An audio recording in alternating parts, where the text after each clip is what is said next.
lead the twin digital and climate transitions, tackle the cost of living crisis, deal with globalization, manage a huge enlargement, and deliver concrete solutions for citizens on quality jobs and affordable housing. To defend democracy and fight populism, we need to face these challenges while providing confidence to citizens, clarity to companies, certainty to farmers that in Europe, with the European Union, no one will be left behind. Let me stress three main points.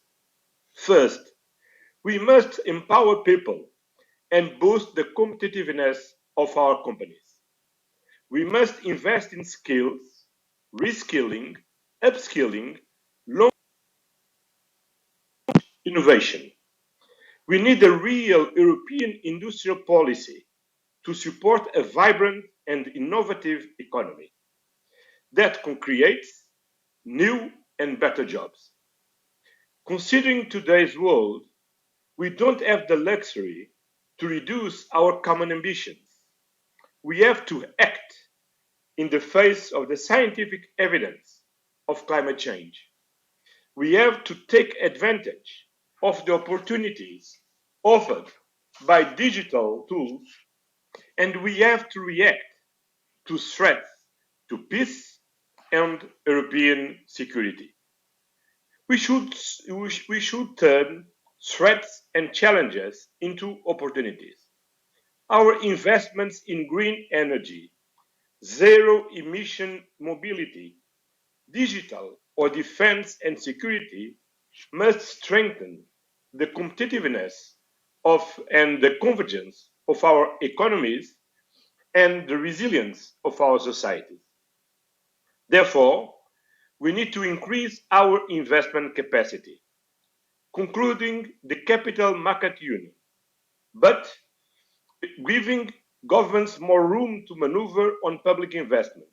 But we also need a permanent European Union investment capacity as well as a permanent stabilizing mechanism like SURE. We should be clear, we need a larger and modernized European Union budget if we don't want to overpromise and under-deliver. Secondly, we need to keep the action plan of the social pillar on track, starting by ensuring a timely and effective transposition of the directives on adequate minimum wages, gender pay transparency, working conditions of platform workers, or the due diligence rules for firms on human rights and environment. Enrico Letta has recently presented his very important proposals to strengthen the single market. We should front-load their positive impact on the world of work and regional cohesion to ensure an increase of fair and shared prosperity. I'm sure that Mario Draghi's forthcoming proposals on competitiveness will also make an important contribution in these areas. Recently, we paid tribute to the founding father of the European Union, Jacques Delors. We should never forget his trilogy, the competition which stimulates, cooperation which strength, and solidarity which unites. More than ever, a social pillar is essential to fight inequalities, to achieve a fair transition, to improve collective bargaining and social dialogue for quality jobs and fair wages. Thirdly, global challenges need global answers. And in our globalized world, only an effective European Union will be strong enough to promote fair trade, to promote high social and environment standards, to manage legal migration, to create the conditions for peace.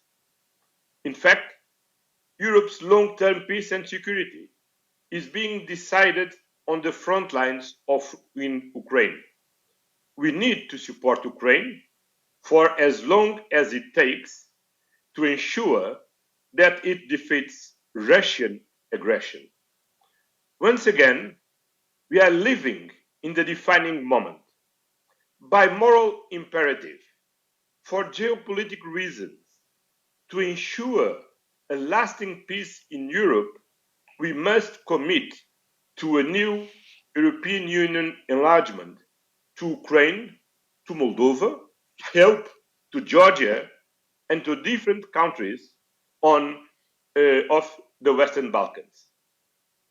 To make sure that this huge new step will be another great European success, we need to prepare ourselves internally, starting right now by reforming our institutions and our financial framework. I'm going to conclude. In the past, we have also faced very challenging, difficult, even dramatic moments. The European Union was born from the wreckage of the Second World War. It enlarged across the ruins of the Berlin Wall, learned the bitter lessons of the euro crisis, and with COVID, it delivered vaccines, saved millions of jobs, and ensured a fast recovery with sure and the next generation. And now, the European Union is under populist fire.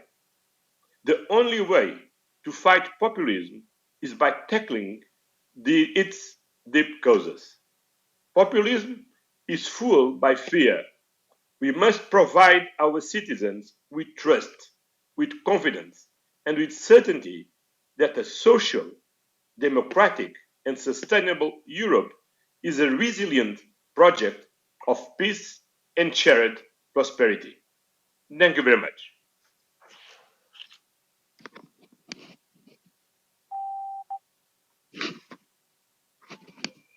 Thank you very much, Mr. Costa, for your very inspiring, very holistic and complex view on the main challenges, but also opportunities of these days. I hope we can still have a few moments with you to reflect, to have a few comments or questions from the audience. So we will start with Esther. Then, Oliver, would you like to have definitely, and then one or two others, but let's start with Esther. Thank you. If I can, Antonio, it's great to see you. We had a great conversation recently, and it was about getting the policy mix right. And it would be helpful if you can expand a bit on that.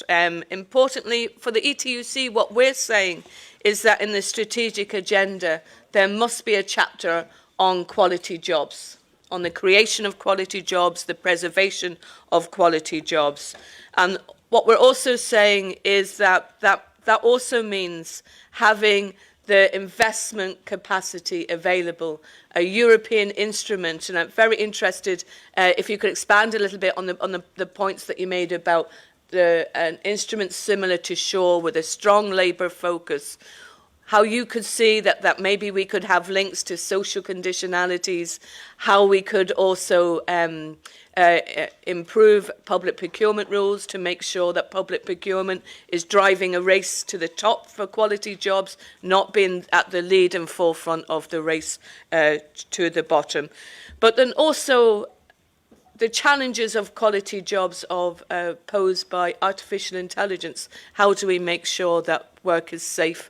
How do we also address one of the big challenges we have, that so many workers reporting burnout and stress, that the current world of work and the future world of work has become overly burdensome. The targets are too hard to reach. The use of fear as a tool of management, where people are every day, all day at work, scared of the consequence of making a mistake. The ethical stress of nurses, teachers, who know the service that they want to give to the student who's struggling, to the patient who's not well, but they can't give that because of the pressure that they're under. They go home every day with that stress. They know that they weren't able to do that day the job that they wanted to do, that the patient, the student needed them to do, and they know that tomorrow will be the same, day after day. How do we tackle all of these real-life problems that working people are facing? How do we make sure that the European Union understands those problems and comes up with solutions? And importantly, how do we protect and deliver on the 80% coverage of collective bargaining? How do we equip trade unions with the tools so that they can anticipate and manage change, so that there can be genuinely nobody left behind, so that we can make that very important commitment, the reality, the lived reality, both for trade unions and the workers and regions that they represent. So really interested in the discussion we're going to have, but also the answers about how do we get that policy mix right? Where's the balance between taxes? Where's the balance between, an EU measure, national measures? What role does trade play in all of this? So just, what's our thinking and what's our developing thinking around getting the policy mix right for the strategic agenda. But back to you, colleagues. I realise there are big questions. We're all grappling with them. But back to you, Lucy. Thank you very much. Oliver, please. Thank you, Lucy. Dear Prime Minister, dear Antonio Costa, I cannot start my question without thanking you for your strong commitment and for your enormous achievements that you actually achieved during your presidency, during your EU presidency and together with your government. I still remember the strong cooperation of this House and especially of the Workers' Group with your government and with you personally. When it came to the Portuguese presidency, I remember the Porto Social Summit, the action plan, the Porto Social Forum, and I'm convinced that this is a legacy of your government, but also of you personally. And I would like wholeheartedly to thank you for this. Because as you rightly pointed out, we have now a lot of challenges ahead of us that put these achievements at risk. We have the rise of extreme right, of populism, but we have also attacks on the rule of law, on fundamental rights. And in the end, we know that these attacks will always be attacks in the end against working families, against trade unions. And here is also my question, a bit in the line of Esther. How can we really save these achievements that Europe has now a strong pillar, has a strong commitment? Because as you rightly pointed out, competitiveness is a concern, a joint concern in Europe. And I think we as trade unions, we as workers, we are always in favor of competitiveness, especially if it comes to a strengthening of our industrial base, if it comes to stronger investment capacities. And you said that you are in favor of a permanent investment instrument, which is very good news, I think. But we have to be honest, there is a risk that a deregulation agenda will prevail. And I think this is really the challenge for us.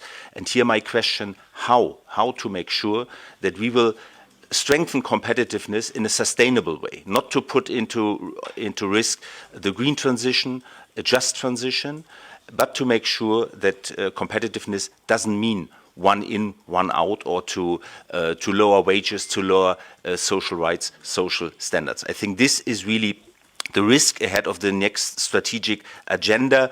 And here I would like to learn a bit more about your ideas, how to ensure this just transition and how to make sure that we don't go back to this austerity model which failed. And I would like to recall the success of your government was the counter model to this austerity model. I would like to thank you once again. You're really a best practice, and you stay not only as a legacy. I think you will be, and I hope very much, you will be also very active in shaping the future of our European Union. In this respect, once again, thank you very much. Thank you very much, Oliver. I mean, our Portuguese colleague should get the floor for a short comment or question. So, Carlos, if you would like to get the floor, please go for it shortly. Thank you so much. Thank you. I will speak in French. Merci beaucoup. Sorry? Carlos Silva, as a Thank you very much, Lucy. Good morning. If you don't mind, I take the opportunity to speak in Portuguese to my country fellow. Bom dia, António. Ainda bem que pudeste vir a esta importante reunião conjunta do nosso comitê e da Confederação Europeia de Sindicatos. Eu sou testemunha e é por isso que vou joint meeting of the committee. I'm taking the floor because I'd like to bear witness to your commitment when you were Prime Minister of Portugal. Following what Oliver Hopkins has said, I can see that you set a bright example in your work. And I'd like to thank you and everybody else who worked hard on the European social rights pillar. You moved from words to facts. You did it in Portugal. You worked in order to give dignity to Portuguese trade unions, an increase in the minimum wage, a general increase in the wages and salaries of civil servants, reducing the working hours and reconciling private and life and work. And you also worked for equal opportunities. And following what you've just said, when we refer to populism that affects all of Europe, including Portugal, where we now have 50 members of parliament from an extreme right party for the first time ever for a very long time. I'm just wondering whether this is reversible, whether this road that the Portugal is going down is still something we can change, because there are all sorts of doubts and concerns all over the place. And I'd like to stress that we definitely don't want to continue down this road. We don't want to leave anybody behind.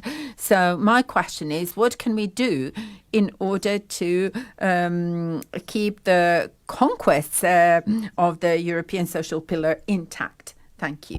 Thank you very much, Carlos. I've got still 3 speakers, 3 requests on my list. Sorry, I am not.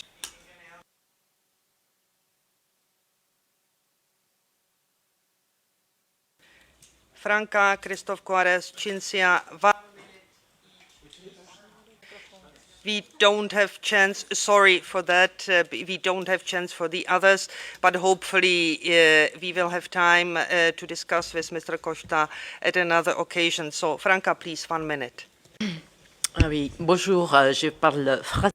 Yes, good morning. I'm going to be speaking French. Thank you, sir. Thank you for your speech and your analysis. I have a question regarding the digital transformation, particularly the impact of the AI. You've said that populism feeds fear. The AI should be channeled in a certain way in order to make sure that it leads to positive effects. Like any other form of technology, it can have bad and good sides, and bad or a good impact on the everyday lives of employees. I've been listening to what you've said and also what Mr. Tai has said. But there doesn't seem to be any future plans for directives at the EU level. And now negotiations are supposed to be taking place at the national level. We all do know that the situation is not the same across the board. And we really do need to do something about the AI and the way in which it is likely to impact the workers' lives tomorrow. Thank you for your reply. How do you think we should do that? Thank you very much, Franca. Very concrete question. Christophe Coiret. Merci, merci, Monsieur le Premier ministre, de votre... Thank you, sir, for being here. Just a general question. You've touched upon all sorts of risks coming from populism and extreme right. We've had surveys in France, according to which they're likely to win quite a few votes right now. It is very worrying because it is worrying in the sense that those surveyed are saying that Europe has not protected their rights, that has actually increased unfair competition, and we really need to get our message across. We need to recognize that in some ways we were naive in Europe and we outsourced our industries to the likes of China and Russia. So a Europe that protects our interests, this is something that is not perceived as an actual thing right now. And so I think all these things are very important in order to allow people to trust Europe and the trust that Europe is going to be able to protect them. And what can we do in order to change the public opinion and the public perception? Thank you very much. Cinzia, please, 1 minute. Grazie. Thank you, Chair. You, sir, have certainly been one of the biggest supporters of the social dimension and the social pillar in Europe, which was a very important part of the European competitiveness in general. We are now witnessing an increase in populism and right-wing parties. I would just like to hear what you think about the European or the level of European integration in this context, because we keep saying that we have to have more harmonization and integration at a European level, but we do have this upsurge of nationalism, and it is basically taking us in an altogether different direction. I'd like to hear from you in the sense of what areas you think we should be focusing on in order to have more joint work in these areas which are within the exclusive competence of Europe. Thank you very much, Cinzia. Dear Antonio, you have heard all the questions. I would just add a small one, actually, with all the concrete implementation needed, all the work on the different legislation or regulation needed in the areas of just transition, in the artificial intelligence and its impacts on all the spheres. I mean, you have been one of the visionaries of the social dimension of Europe. So apart from really proper implementation, proper enforcement and functioning, and implementation in all the spheres of not just working life but daily life. I can still remember one of your ministers being present at our meeting saying we just need to give the workers fair share of information, power and wealth. So it's obvious that Portugal is in that state on this path. What would be your vision for further developing of the social dimension of Europe? I know that you could now speak for several hours, but if you could just try to focus on the questions and on what you see as really important for the next mandate's agenda, we would be really more than happy to hear it. So you've got the floor. Well, thank you very much for your questions. I will try to answer to all of them. First, dear Esther, thank you very much for your words, and I took also a very good souvenir of our meetings and of our works. We should understand that we are coming from a triple, very hard crisis for our citizens. The pandemics, more the very high inflation, and the housing crisis is a triple crisis who stress, of course, the quality of life and the hope of our society in its future. This is especially hard for the young generations. And when we speak about youth, we don't speak only about the young people, but also about their parents and their grandparents. And I think this stress is the real cause of in a certain malaise that exists in our society and explain, namely, the strength of the far right and the populism in these times. To tackle this, we need effectively increase our investment capacity. And to increase the investment capacity, we should, of course, conclude the capital union. We need, with the new rules of economic governance, give more room to maneuver for the different governments to increase public investment and to ensure public service excellence on excellent public services. But we need to learn from our former crisis. And we need two new European instruments. One, a permanent instrument to support strategical investments. Common public goods require common public financing. And the only way to pave the path and to ensure a common living field for every country is effectively to create a European fund. If not, we stay with the current situation, then 90% of the head of states are concentrated into larger member states. And this increase the asymmetries in our union, and we need to strengthen the convergence in our union. On the other side, it's very important to respect and boost collective bargaining and social dialogue. And for this, the rules on public procurement could help.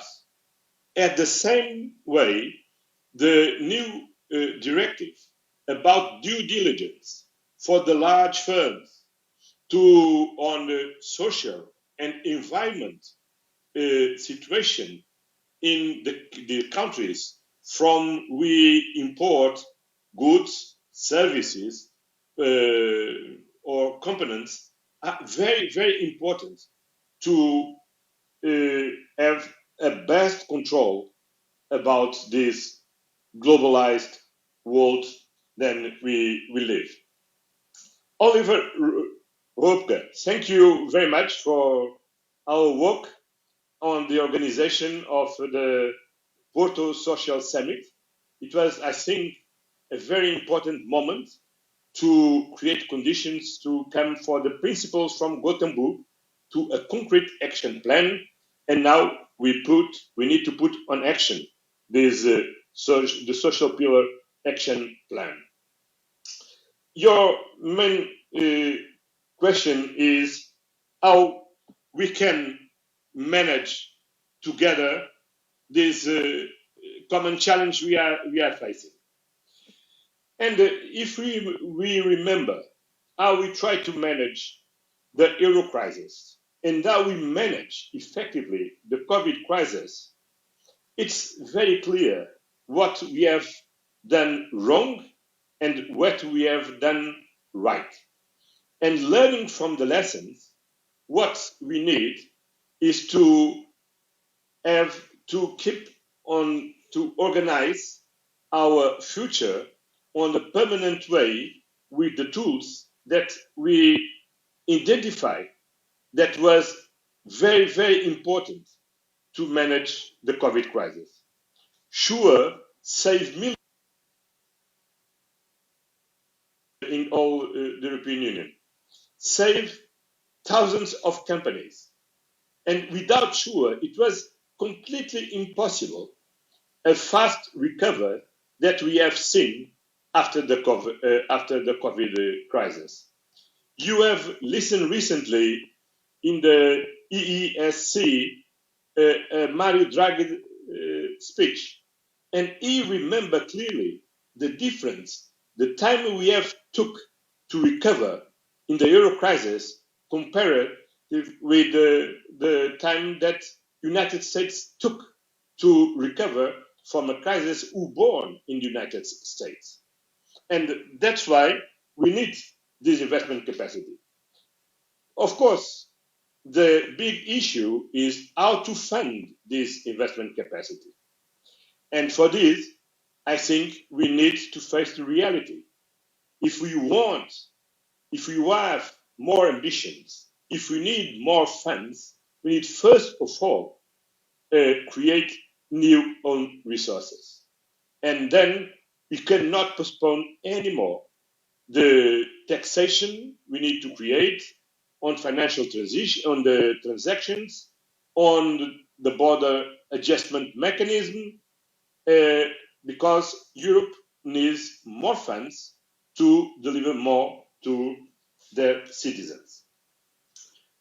Now, and effectively, if you look for Portugal, I think that is a good study case. We have the results of austerity, and we have the results of we obtain when we put end on austerity. And in 2023, we closed the year with our debt below 100%, with a surplus in our budget.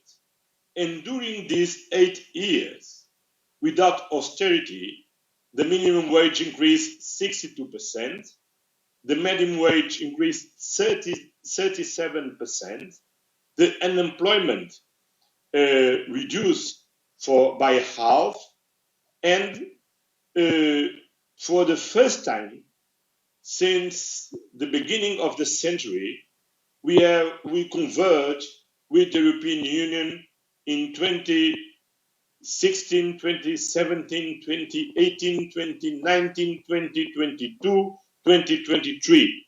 Only in the 2 most dramatic years of COVID, we didn't converge with the facts. And the facts, I think, show what is good policy and was bad policy. Now I change for Portuguese, and I thank Carlos Silva to put in my mother language his question. Caro Carlos, quero agradecer a tua questão e o trabalho que fizemos em conjunto, visto que grande parte do período em que fui Primeiro-Ministro e em que foi possível reverter o conjunto das medidas de austeridade, eras tu o líder da UGT. Convém recordar que a agenda do trabalho digno. We need to be reminded of the fact that the dignified work program is the first legislative package that boosted workers' rights after years and years of initiatives and attempts to improve situation. I would just like to refer you to all sorts of conditions that have been put in order to boost collective bargaining.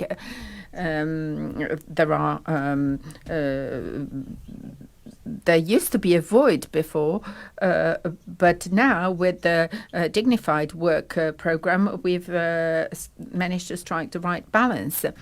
A year before the end or the expiry of a collective agreement, the two parties must agree on where to go from there. And if there is no agreement, arbitration kicks in.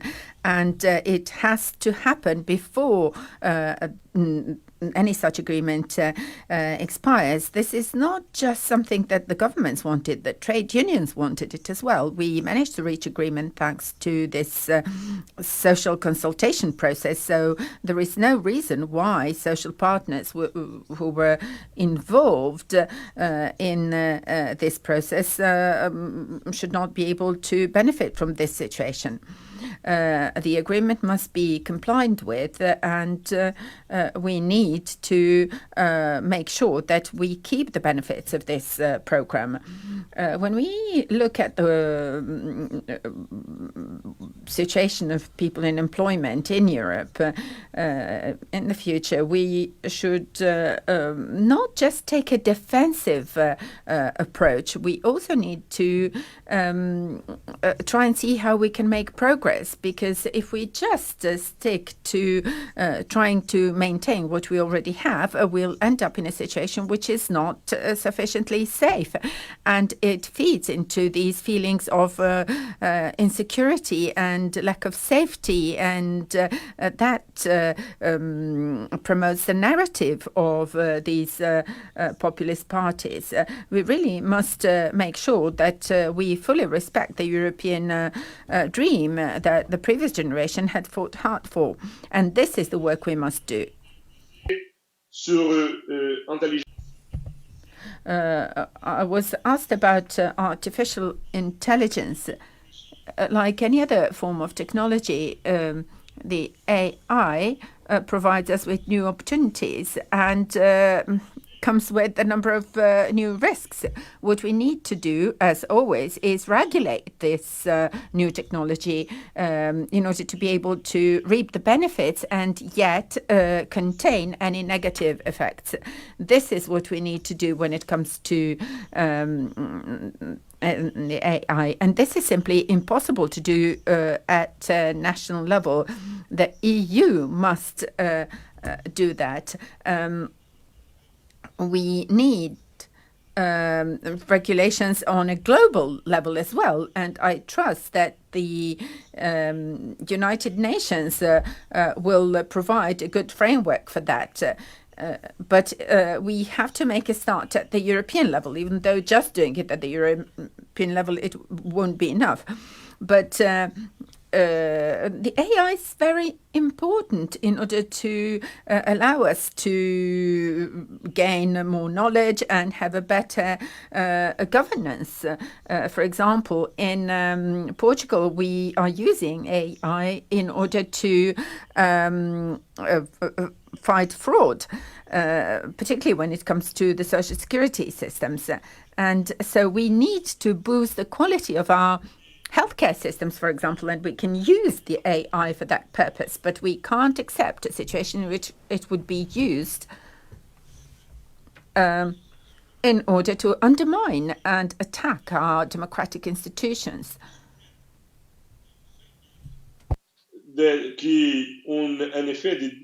To spread fake news that distort the picture, the real picture of our democracy, or indeed to increase certain types of controls when it comes to workers, be it at their workplace or in remote working. So basically we need to use it in order to improve the quality and the flexibility of work and the organization of people's working hours. And it should not be abused. As to globalization, that's a core issue here. Now we're paying the price of an almost 40-year period of deregulation, and certain economic activities have been offshored to cheaper countries, and it was during the pandemic that we realized that we had put ourselves in a situation of dependency, which is jeopardizing our very autonomy and self-sufficiency. We've understood that the value chains should not be all centered in one country. We can't have a country where 80% of all the active ingredients needed to make vaccines are produced.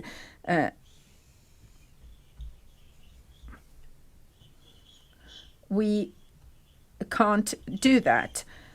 We need to reorganize our supply chains and value chains, and this is a huge opportunity now. We need to reindustrialize Europe and boost our autonomy, and to boost what President Macron calls the sovereignty of Europe, the power of Europe. But we do have to clarify this discussion. Of course, we do need European champions, but we can't be focusing on 2, 3, or 4 countries.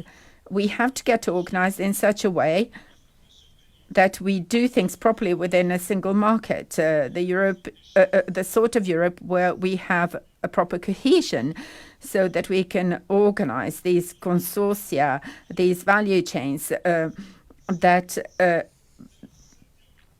are not only centralized in one country. All countries must be involved, and it is not an impossible feat. We have to work in order to organize clusters, transnational clusters at the European level, so that everybody can take part and everybody can share in the success of that strategy. So we have to understand that in the European Union, we're either all winners or all losers, and we all need to be winners, because that is how we can have shared prosperity. And finally, I think this idea of nationalism is also a reaction from a lot of citizens, because they feel that they've lost control of their lives, they've lost control of their destiny, they feel that we've lost control of our borders.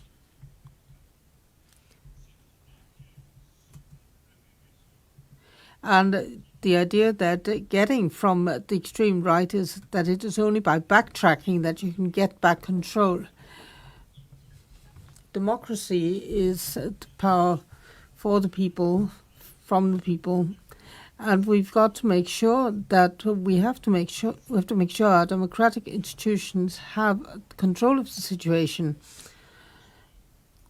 There's no country, however powerful, that can take back this control on its own. And that is why it is more important than it's ever been to reinforce our union, because only if we stand together can we negotiate efficiently. For example, when negotiating trade treaties. I'm not in favor of Fortress Europe.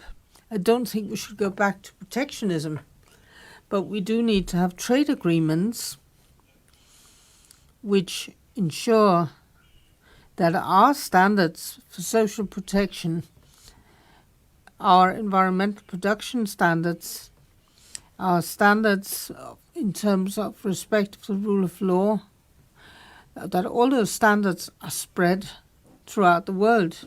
And in order to make sure that that happens, we have to be proactive. We have to be aware that globalization has made the world bigger, and that Europe has become smaller in this enlarged world, and we need to find friends elsewhere. And we particularly need to find friends among like-minded countries who share our values. Latin America can be an extension of Europe on the other side of the Atlantic. Canada is the country on the American continent which is closest to our values.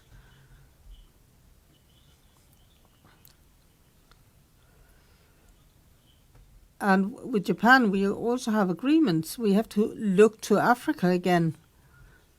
We need to look at Africa with new eyes, with the eyes of a partner.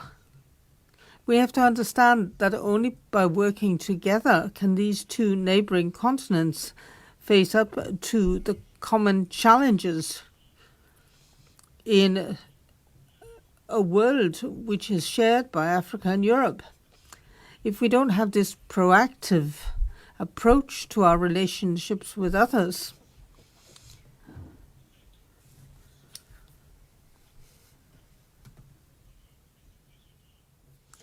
we'll end up with a future where the world is divided between China and the US, and with Europe, which finds it increasingly difficult to survive in this polarized world, polarized between the US and China. We need to contribute to a multipolar world. The advantage of that is that we'd have a Europe which is strong and a Europe which can be self-determining in the international world. Thanks for this invitation. And if you ask me what are the most important issues to strengthen the social pillar in the future, I will say, well, we have always the same basic principles: good jobs and fair wages. But now, in this very concrete moment, I think the most important social issue is housing. Housing is the most dramatic social crisis we are living now in Europe. And we are living in all Europe because it's the result, first of all, of more than 1 decade with very low interest rates, and then all the investment to find refugee investing on speculation on housing. Secondly, the new mood on the tourism put a new pressure on, especially in cities. And finally, the new, the modern and free way then we are organizing our families need more and no less houses to live. Then investing on houses, I think, is one of most important new priority in our social agenda.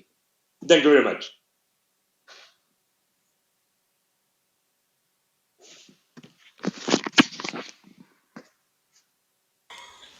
Dear Mr. Costa, dear Antonio, thank you very much for finding time to share with us not just your visions on how the social dimension and social agenda should be running in the EU, but also, as you mentioned, the good study case of Portugal, where this just worked even throughout the crisis and really being extremely successful. And I hope that together with you, we are going to be able to spread this throughout the whole EU.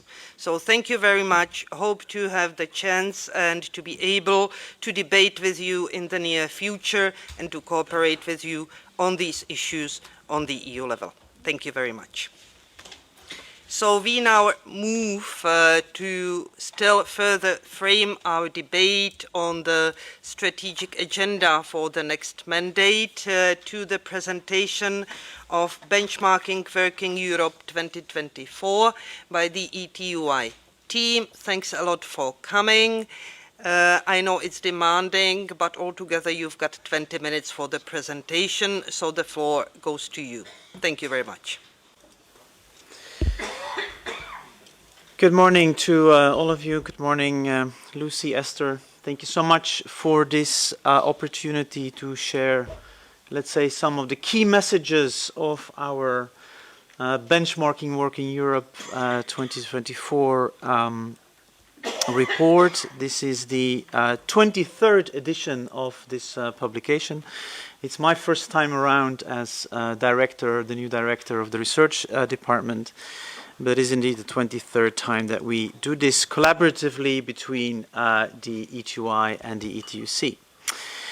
So for those who are new to this publication, by the way, there are copies, I think, there in front of the desk, so you can grab it, and we hope you will.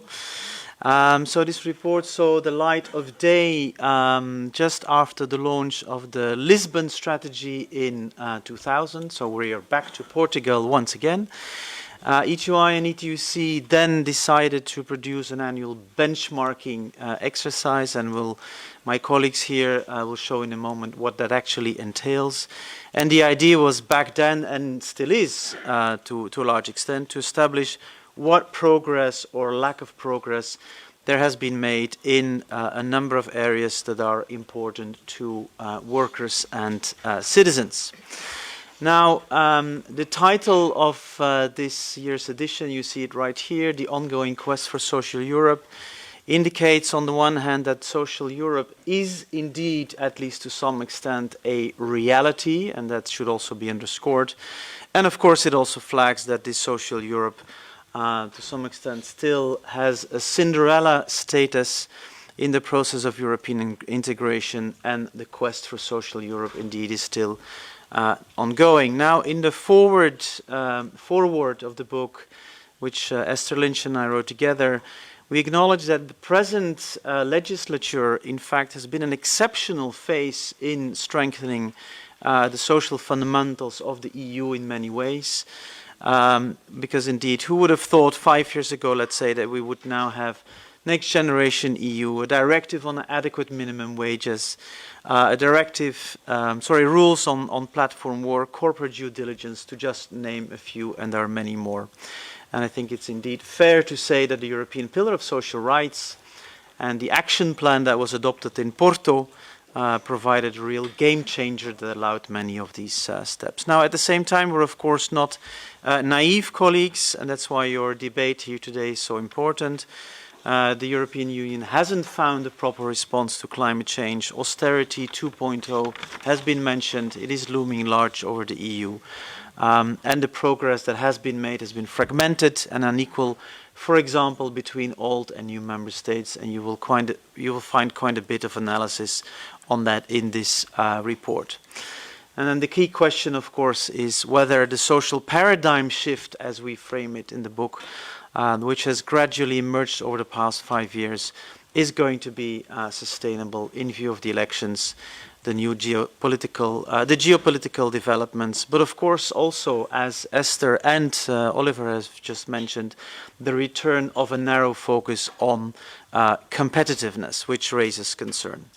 And then there is, of course, the elephant in the room.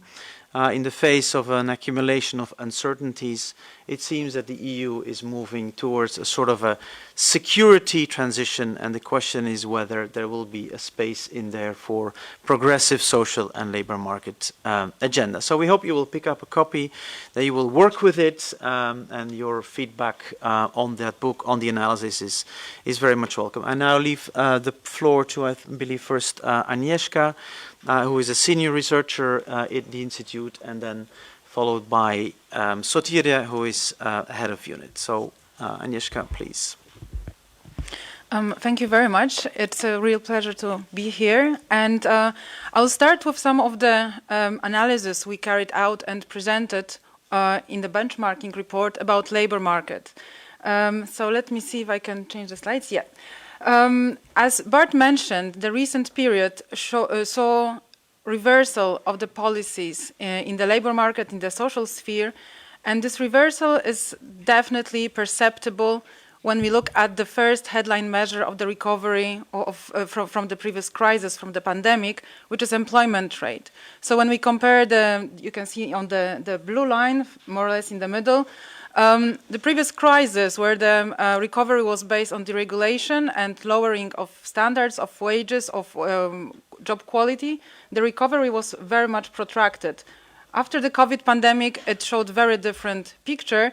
However, just looking at this one statistic is not enough. It's quite misleading because it hides very complex situation, not only across different groups of workers, but also types of jobs and the quality of those jobs.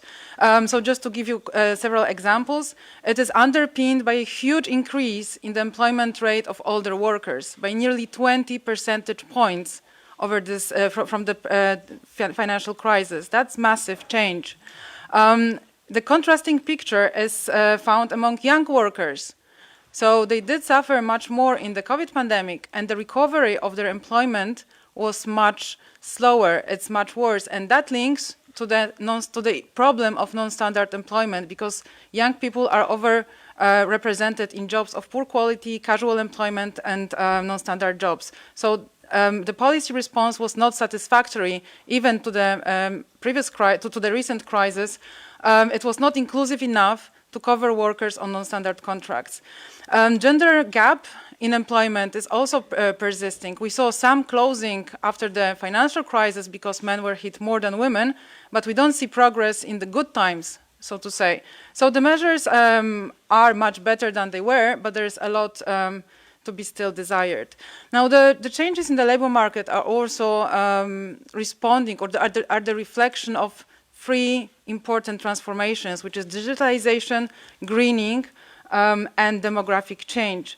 And when you look at the structural trends in employment, here on this figure you can see the change in number of jobs by the decile of emission, of CO2 emissions. So the least polluting jobs actually saw increase, the biggest growth, and those that are most polluting decline. So that's positive trend. We might think that the green policies achieve their goal, but in fact this is also fueled by the digitalization, because the jobs that grow the most, this is ICT, professional scientific sectors. So this is very much digitalization driving some of these developments. We might ask ourselves how sustainable that is, because the more data are used, the more energivore the sector becomes. You know that the problem of huge data centers that needs to be built following the AI, the use of data, that poses itself the new greening risks. Also, digitalization will not lift all the boats. So sectors such as care, healthcare, education, essential work, that will not be lifted just through this trend. Also, the sectors that decline, that are most polluting, this is mostly manufacturing and agriculture, which means that Europe is deindustrializing, and this is being achieved not equally across regions. The result is a concentration of manufacturing production in Central and Eastern Europe, Germany, and Italy.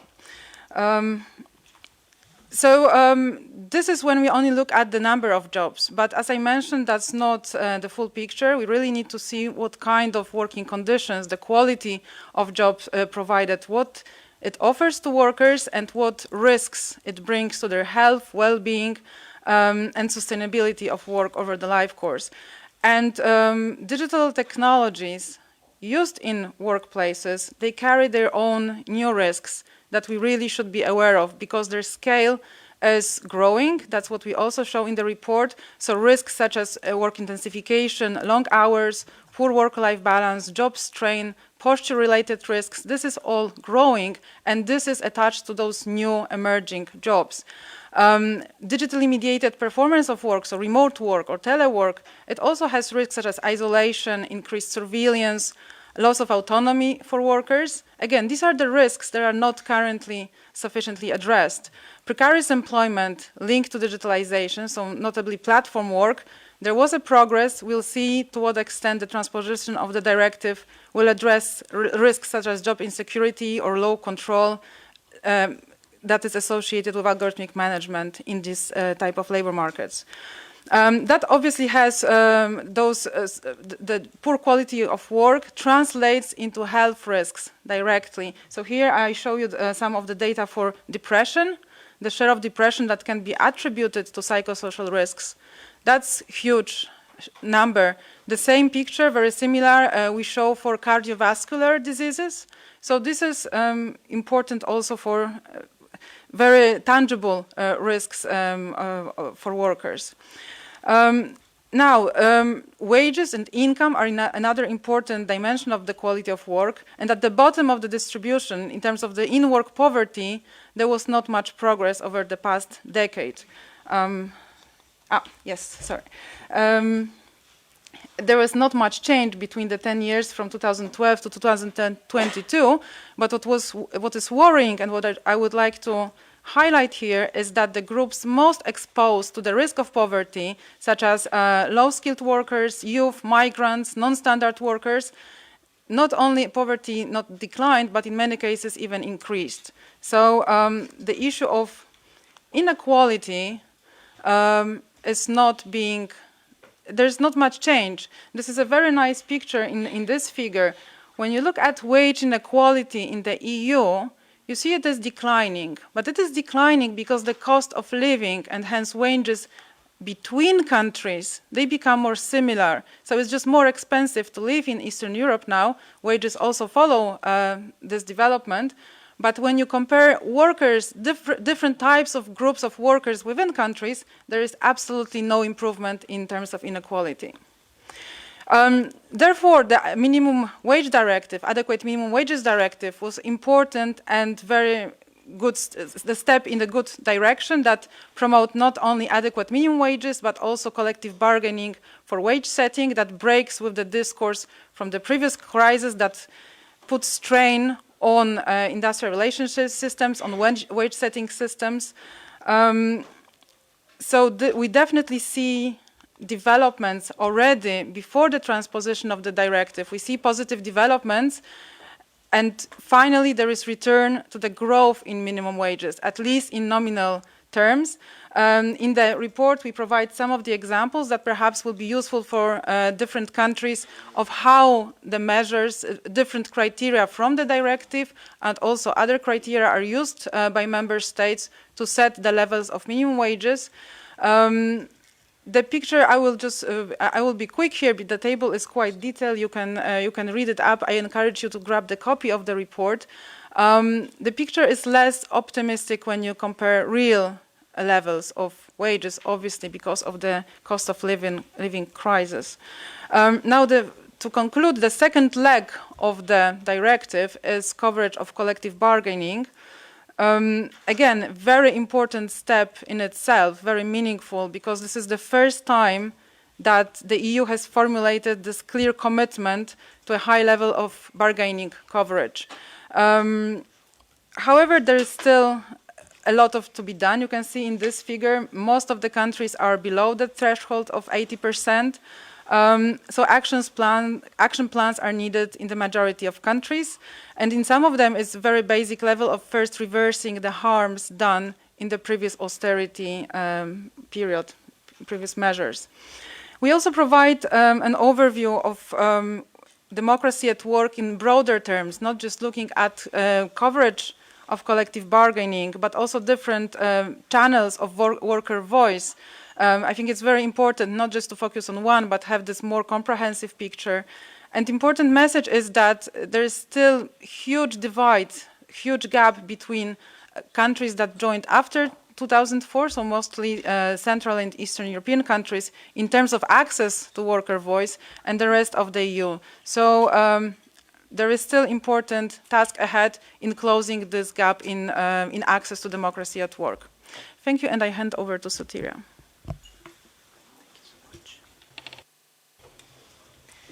Thank you, Agnieszka. Good morning, everyone. Thanks for the invitation to present our benchmarking, which is quite a challenging task in just 20 minutes.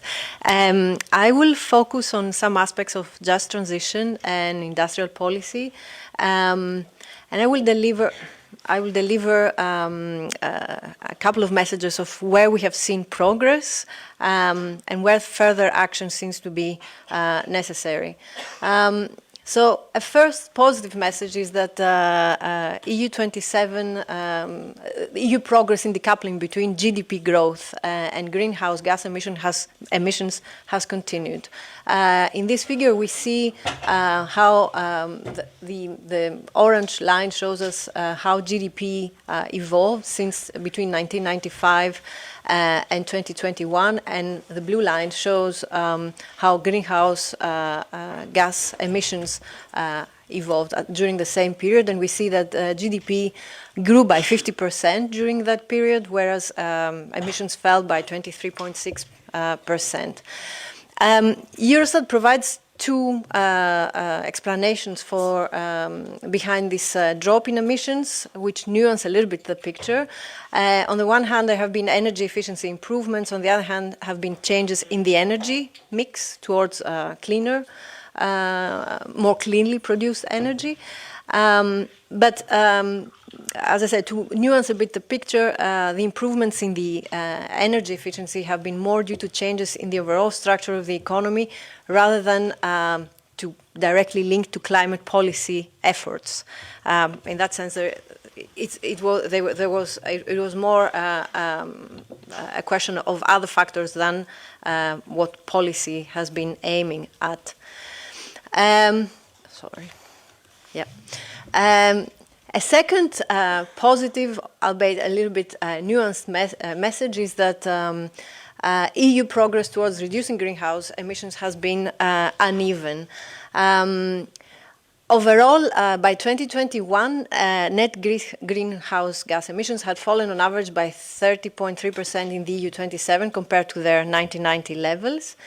And if we look, as this figure does, onto different important sectors, source sectors of emissions, we see that during that period, the energy generation and manufacturing sectors achieved the highest reductions in these emissions by 45 and 43% respectively. And these were important reductions because these two sectors are also responsible for nearly 2/3 of the total emissions reduction achieved in absolute terms between 1990 and 2021. By contrast, we see that the transport sector emissions there grew by about 20%. And this was the combined result of various factors, from increased transport activity, people transporting themselves more, a failure to achieve a satisfactory shift in modes of transport away from road transport, and in particular individual road transport, and also the slow pace of CO2 emission reductions under real driving conditions. This delivers a message that it will be very important to make efforts to cut transport emissions in the decades to come, quite radically, with massive investments not only to electromobility, but also coupling that with producing electricity by clean and renewable energy in order to run this electromobility, but also through investments into public transport and rail infrastructure. So there is an important there will be important social impacts in this mobility shift if the mobility sector is to reduce its emissions. Moreover, you cannot see it here in this figure, but there has also been quite large variation in greenhouse gas emission changes, not just across sectors, but also across member states. So we had a variation with the top three performers, Sweden, Romania, and Lithuania, and by top performers, I mean they achieved the highest reductions, ranging from 76 to 67% during the period between 1990 and 2021. Whereas, on the other hand, we had member states such as Cyprus, Ireland, and Finland, where we had increases or stability. Now, moving further to more nuanced, positive or not so positive messages, the EU has been falling behind in its REPowerEU targets for energy demand, or rather not really falling behind, but not achieving these demand targets in a very sustainable way, as I will explain. And it has clearly been falling behind in increasing the share of energy from renewable resources, which should reach by 2030 at least 42.5% and ideally 45%. So on the one hand, the target for reduction in natural gas demand between August 2023 and March 2023 was met. This was part of the EU response to the Russian invasion in Ukraine and the war that followed from that. However, only 25 data show that if we take the reduction in natural gas demand for 2022, so not exactly this period over which the targets were set in the EU, only 25% of this reduction, of this natural gas demand reduction, could be attributed to long-term sustainable solutions. And such long-term sustainable solutions are, for example, gains in energy efficiency in buildings, behavioral changes, so people consuming less energy, but not because they are suffering from energy poverty, not because they cannot afford to consume energy to keep their homes warm, and also fuel switching in industry. It was other factors that have been mostly driving this reduction in demand, having to do, ranging from quite mild weather to industry, for example, curtailing its production with whatever problems may come with that in terms of employment. 2 minutes, okay. What we also see here on the upper figure is that the rate of deployment of renewable energy sources is currently falling short of the 69% target that will be necessary for the electricity generation sector to meet its contribution to the overall EU target for 2030. So if the EU is to meet its target of at least 42% increase in or share of renewable resources in energy production, then the energy electricity sector should have 69% of its production produced by renewables.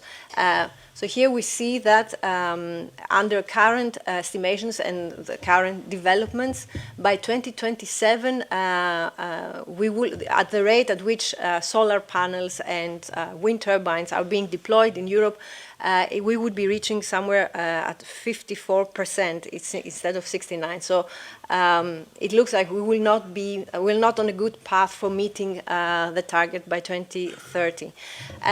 Moreover, there has been a resurgence in fossil fuel use in 2022, which you can see in the second figure. It's the blue line, which you see that towards the end is increasing again, which is not a good development. Turning into more negative messages, EU has also been lagging behind in international competition for green manufacturing, which is, one could say, a necessary condition of having a strong, competitive, low-carbon industrial base if we want to have economic and social resilience during the green transition, if we want to have sectors that can provide, in principle, well-paid, high-quality jobs. So Europe has been falling behind China in the deployment of new renewable energy capacity. One might say that, okay, if we don't take this as a share of GDP, it's normal because China is actually a much bigger economy. However, in 2011, the EU investment in this renewable energy capacity was overtook China and US together. So it's not something that has not happened. It's not something that is impossible. Moreover, the second figure here shows us that EU imports of strategic importance, such as power generating machinery, industrial machinery, road vehicles, electrical machinery, and chemicals seems to be increasing rather than decreasing. These developments seem to suggest that there may be a possible impact on Europe's competitiveness in key low-carbon industry segments, putting European industrial jobs that could be of high quality and well-paid at risk. The EU, of course, has in recent years tried to deploy some industrial policy initiatives, including more flexible state aid rules. But we know that if these measures are not met by more EU funding, there is a real risk of growing regional disparities within the EU. And the recent EU budget revision has not risen to this challenge. Yeah, so just two points in terms of, so what should we be doing? So the first is that we need to urgently close the investment gap, not just to meet the climate objectives of the EU, but also to face the challenge of increased international competition for green manufacturing and preserve European competence in key sectors. The new fiscal rules, of which we also provide an analysis in the book, in the benchmarking, are very likely to put constraints on public investment in many member states and therefore are going to be an impediment. So in that respect, the next EU multi-annual financial framework, the budget, will be key. And last but not least, the quest for social Europe. If we want to raise climate ambitions, this is also going to intensify the social effects of this transformation. So far, the just transition framework that we've seen from the EU does not seem to be a satisfactory approach, either because the focus seems to be too narrow or because the funds are not sufficient. At the same time, we cannot talk about just transition without an adequate social dimension. This should give us some food for thought. Thank you.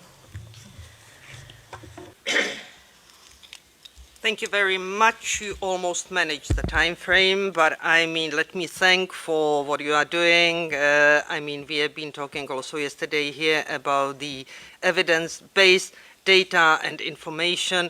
The ETUI publications are one of the most reliable, and we are using it quite a lot, so thanks for that, definitely. Thanks for presenting the 2024 benchmarking working Europe. I repeat, there are paper copies available here. I guess we can get the presentation you have been just showing here to be sent to our members, and I guess there is the electronic version of the benchmarking, so you can access it also electronically. So again, thank you for your work and for your presentation.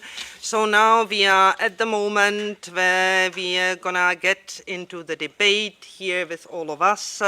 You have heard, we have heard the vision and the good example case by Antonio Costa. We have heard the presentation where we are state of art, actually made by the ETUI, our institute. So this gives us a very good framework for involving us into the discussion about the strategic agenda, especially in the social sphere for the next period, especially next 5 years. You know that we are having some speakers that are, let's say, predefined. We are having some on remote speakers waiting for their slot, but definitely now is the space for asking for the floor. So, will you put down the names, please? Yeah. So we are having Christoph. We are having Florian. We are having Jack. You are there. Hands up, guys, now. No more for the moment. Yes. We are having Penny. We are having Oliver, but they are on the list anyhow. Yes. Yeah. Okay, so actually we can start. First on my list is Livia Spera. If we could try to limit ourselves to some four minutes, max 5, that would be brilliant, because having, you know, really some list of speakers to give everyone the chance. So Livia. Thank you very much, Lucy, and thanks to the Group 2, to the ETUC, and to the ETUI for this presentation. I had prepared a few speaking points, but in fact, the presentation that we just heard forced me to change a little bit what I wanted to say in my 4 minutes, because in fact, the report is saying what the ETF has been saying for probably decades. Which means that transport policies have not been really achieving, allowing the EU to achieve the objectives of modal switch, decarbonization, and so on. So in this framework, we are asking now to DG Move, which is the Director General in charge of transport, a full evaluation, especially of the railway policies that have been defended by the Commission for the last 30 years and that have led to liberalization, privatization, and so on. And this is to get back to the point that I wanted to make in the beginning. It is good to have some social policies. It is good to have a European Pillar of Social Rights. It is good to have a European Green Deal. But if we lack coherence between all these policies, so all these well-intentioned policies, and the sectoral policies, which are, and I think will be more and more at the heart of the EU policies and legislation, we will not go that far, and we will not go that far in terms of competition with other areas in the world. In transport, we also have international competition, which is not taking place on a level playing field because European airlines are competing with Gulf Airlines and Turkish Airlines and Chinese Airlines on the same, exactly the same market, and those airlines benefit from state aid and have have less environmental obligations, of course, and they can use also cheaper labor, which is in turn forcing or pushing European airlines to lower their social standards. The same thing for maritime transport. We are competing on a global level, and European ports are facing competition on environmental and social standards from neighboring countries. So also in transport, there is a need for a more integrated and ambitious and bigger role of the EU in this discussion. But when I talk about sectoral policies, I also talk about the modal switch, which has been on the agenda of the EU basically for the last 30 years. But since this has been, the intention was to achieve this through competition, through more competition, that was the mantra for the last 30 years, then we got to a situation where not only there was no modal switch, but the amount of freight, for instance, transported by rail has significantly decreased over the last 30 years. One thing is, of course, decarbonizing, electrifying to reduce CO2 emissions, but the other thing is to make sure that the most polluting modes of transport are not comparatively cheap because of their of the misuse of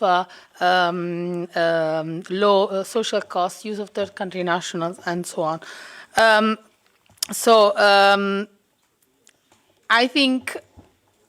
I think at this point, we keep talking about social Europe, but I think at this point, for the people that are watching what's happening, for those who will go to vote hopefully next month, social Europe is becoming kind of a slogan, an empty slogan. And that's why I think people will need to see a real impact of EU policies on their working reality, as Esther said in her introduction.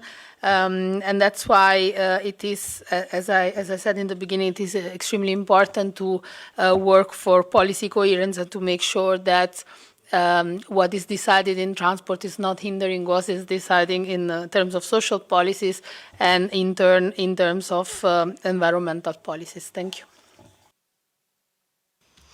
Thank you very much, Livia. Now we get someone from the ESC members. Javier, let's go for that.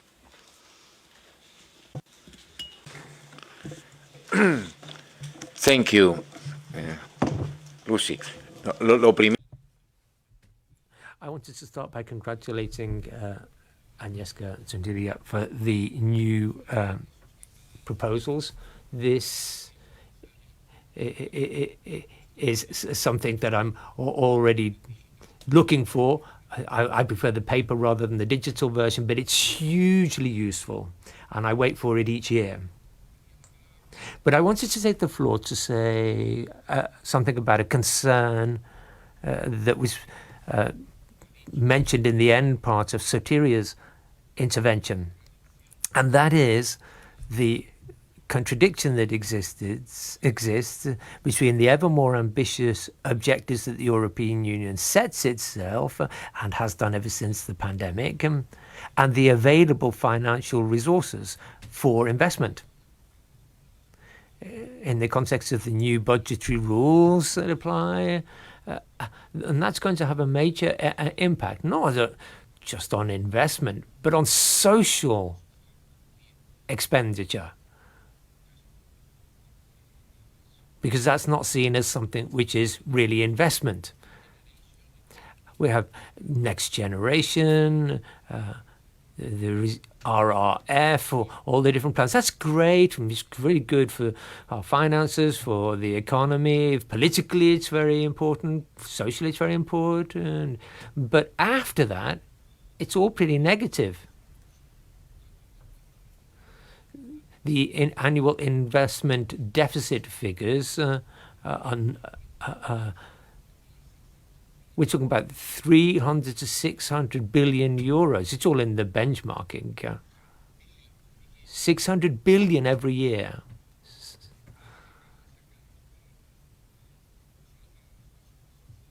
And here we're talking about just for the two transitions.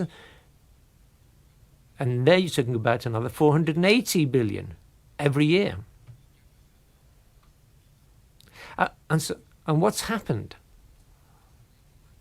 Well, for the next generation objectives, what we've seen is the pandemic, the Ukraine war, and what is the investment happen to go into, other than the two transitions? Strategic autonomy in terms of defense and security, the Ukraine war.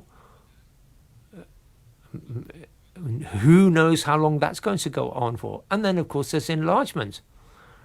Just think in terms of the CAP, what it would mean if Ukraine ever managed to sign a peace deal and actually join the European Union. Of course, these are all questions which are going to require more and more money. And yet, what do we hear? No reform of the existing MFF, no increase in own resources, no more money for the Green Deal. And there are contradictions in here. And what about the new framework? Well, the new framework says we have to maintain levels of investment, but there's a trap in there. The new macroeconomic governance rules say that if you have a 7-year plan to reduce a country's debt, well, fine, but they have to guarantee certain levels of investment. That's okay. It's good for the investment side of things, but not for anything else, because everything, including the European concession, which is co-financing of the European plans, that is not going to be included in terms of the economic safeguards that are put in place to allow for member states to reduce their deficits over a longer period of time. But that, it doesn't matter where the money comes from, whether it's investments or not. In other words, everything that involves keeping up investments is going to come at the cost of social expenditure, education, etc., etc. And that's a major problem. Now, I will conclude. I wanted to stress the importance of an opinion by Dominika Vieron. I don't know whether that person is there, but the idea that the European Fund for Strategic Investment should be strengthened with other forms of funding. And I think this is an opinion we really want to support if we want to provide some input to this major problem, the huge deficit of the European Union getting more and more ambitions in terms of its political objectives, but they're not stumping up the money in order to make sure that those ambitions are realized. Thank you very much. I've got Josef Středula on my list, who's on remote, so Josefe, máš slovo.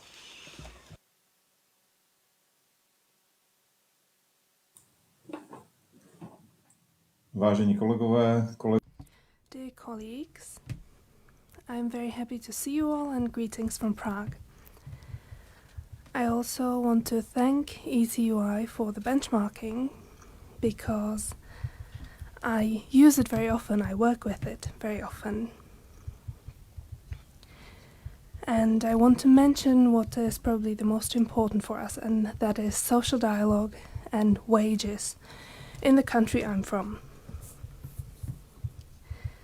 And I will start with something slightly provocative, which you can see even in the publication. This is the information about wages in the EU. The difference between the largest and lowest is now 6 times. We have been in the EU for 20 years now, and the difference is 6 times between Bulgaria, which is the poorest, and Luxembourg, which is the richest. And the differences are not getting smaller. They are staying the same. It is still the same tragic situation. The profits are going from Western Europe, from Eastern Europe into Western Europe at the same speed. It is staying constant. I like using this image. I'm sure you all know it. This is about the year 2023, and you see the differences between the countries which entered the EU 20 years ago and between those which were in the EU already. We can still see the iron curtain, the iron wage curtain, as I like to call it. And it is a huge issue. It is a huge issue for everything relating to negotiations, to wage policy, social policy in our countries. And it is my wish for the new Commission and for you to support the efforts into including the social dimension in the EU treaties. Without this, we can't move anywhere. Radicalization is increasing, people are unhappy, even with EU membership.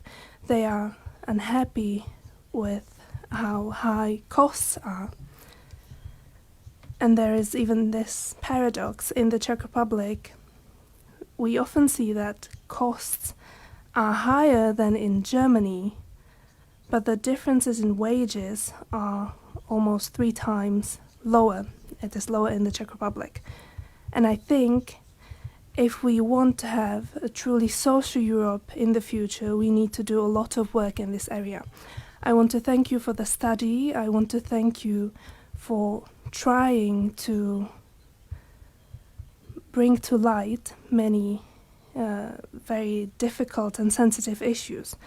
But I want to mention another example. In the Czech Republic, we had to leave a negotiation last Monday because the Czech Prime Minister undersigned the words that said that trade unions aren't a negotiation partner but an enemy. And if a member state treats a social partner like this, then I'm afraid this is not the only example of such behavior. And I would really like to see the differences that I mentioned in wages and social policy, in, for example, tax havens in the EU. I really hope that all of this can be solved and lowered in the new mandate. And I really hope you will have the courage to point all of this out, to not let up, to continue working on this. And I can assure you that we, as the trade unions in the Czech Republic, will not stay quiet. We will try to support all of your efforts in this area. So thank you very much. And I apologize for how brief my speech was, but I think those of you who know me will probably only appreciate that. And thank you very much, and I greet you all in Brussels. Thank you. Thank you very much, Joseph. I've got Florian on my list from the room, 4 to 5 minutes. Thank you. Thank you, Lucy, and congratulations for this, for organizing this debate. Well, I heard that competitiveness will be a major issue in the next period, and the referral to sustainable competitiveness it is important. But I would mention the need also to attach sustainability also to investments. Every investment, every state aid which is financed by public money, especially the ones which are financed by public money, should integrate the attribute of sustainability from a purpose or from a perception in which workers' rights are being respected. Because we heard a lot about investments, that we need money. It is true. We need money because right now the situation is not that pink. But we have a solution. We are not talking enough about it. And I have heard many times in this room, tax the rich. We are not discussing enough about a reform of the fiscal system, the reform of the MFF, because we have solved the poverty in the east of Europe, even if the cohesion policy and the common agriculture policy is investing a lot in those regions. So I think that we need to discuss more about taxing the rich and the reform of the fiscal system. Then we have European pillars of social rights. It's true, we do have them. But we need to create a strong link with the cohesion policy and with the common agriculture policy, a mandatory link, so that those two policies will respect the principle of the European Pillar of Social Rights. Then we have heard yesterday, or we had a debate about European Works Council Directive. Well, we need to have a strong link with the Capital Market Union, because still the Capital Market Union is not delivering enough. But especially from the reporting aspects, and now I'm referring specifically to ESAP, European Single Access Point, well, we need to create that strong link. Then also we need to approach in the future if we'll need more EU competence or less EU competence. Because I have saw in different files that it's rather unclear what is the EU level of playing field and where is, the EU level of playing field and where is not. So I think that we need to be very clear in the future. Why? Because we have a cross-sectorial approach in different aspects, and we need to be very clear in order, or we need to be efficient when we are discussing about the integrated approach. Then social conditionalities, because it has been mentioned or have been mentioned. Well, we do have them under common agriculture policy, but under cohesion policy, we do not have them. Even if we have European Social Fund under the cohesion policy. So it's rather illogical to have it under common agriculture policy and not under cohesion policy.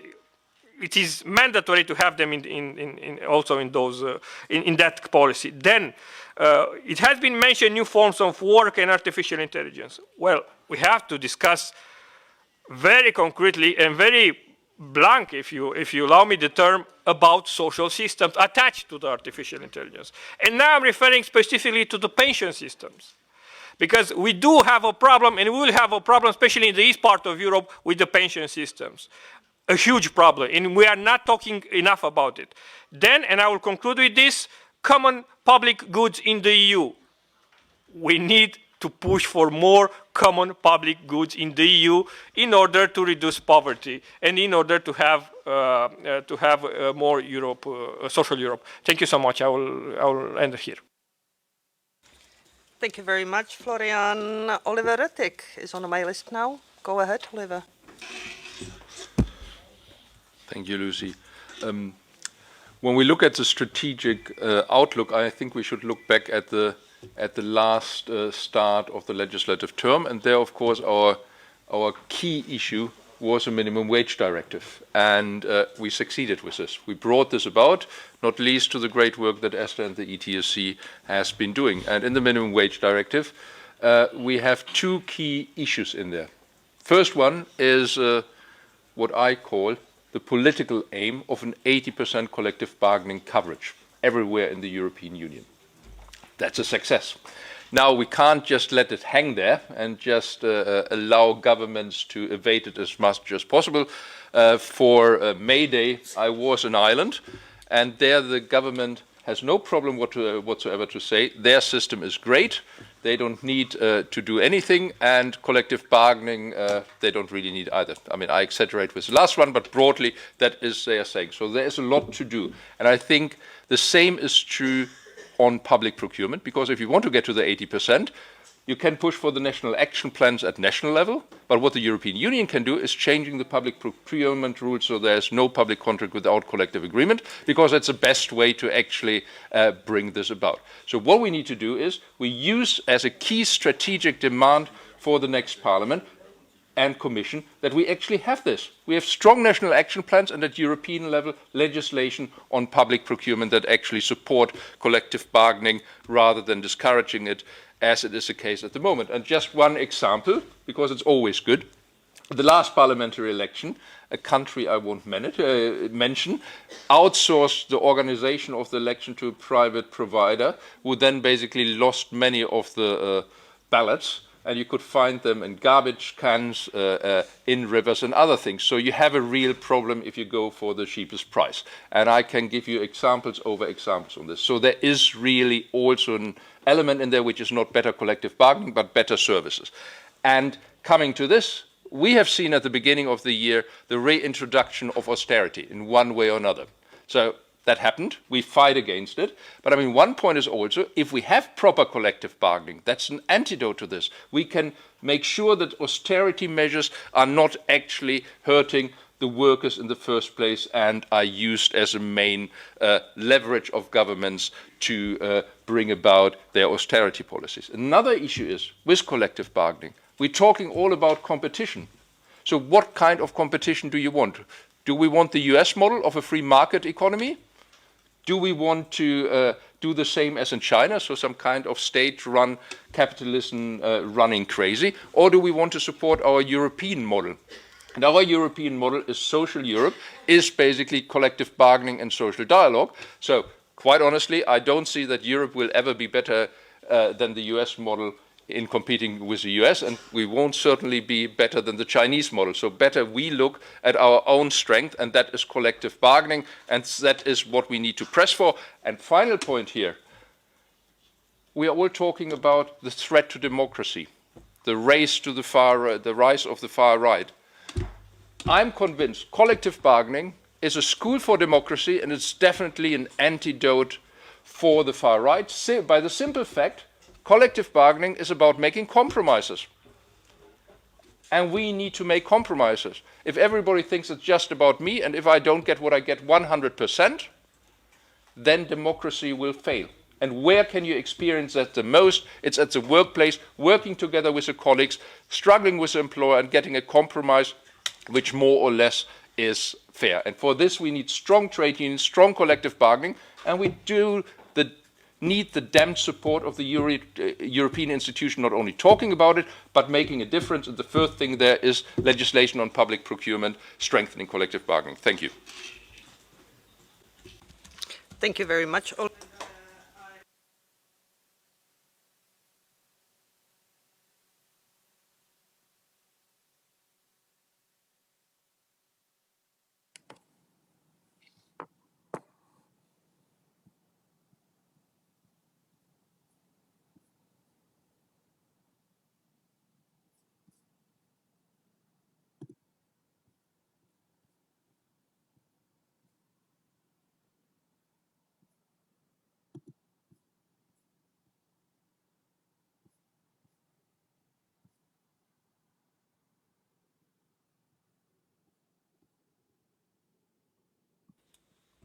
Mr. Mikiewicz, are you there?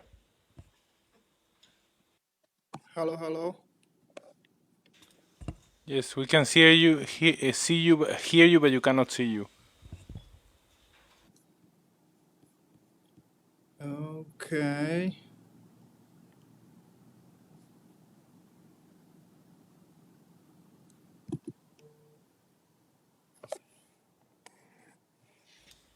We send you a request to turn on the camera.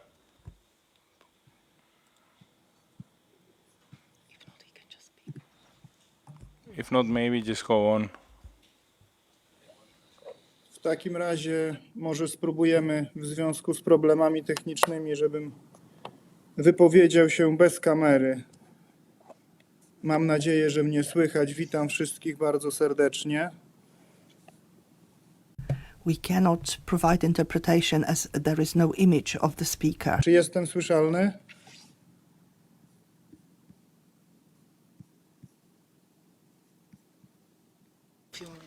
Okay, we can try again. Maybe you can restart and try this time.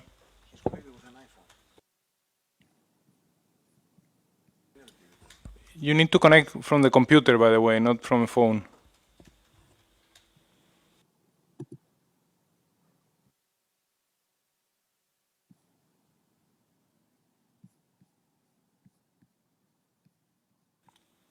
We'll try in another 3 minutes, but please connect from a computer, otherwise the system will not work. Okay, so we try to get the connection. In the meantime, we continue with the speakers. Jack, it's your turn now. Thanks, President, and I want to congratulate you both on what is unfolding as an excellent morning here. And I want to thank the ETUI for another excellent report. I think, from what I can see, particularly excellent this year. I want, since the ETUC is here, to raise an issue which at the first glance may appear slightly tangential, but it's actually not. And this is this strengthen our defence capacity narrative, which is now becoming dominant and which will undoubtedly dominate the discourse of the next Parliament. It's not unrelated to industrial policy either, and has Madam von der Leyen has been, in promoting it, pointing out, has lots of potential for European industry. But frankly, it is an extremely dangerous narrative. And I am particularly disappointed that my own S&D, I'm a lifelong member of the Irish Labour Party, seems to have fallen for it completely. Because we in this room and in the S&D and on the parties of the left are actually, all of us, among the custodians of the legacy of the Basel Peace Conference of November 1912, when the Second International pointed out what would happen if the imperial powers continued on the trajectory they were on. They weren't listened to, of course.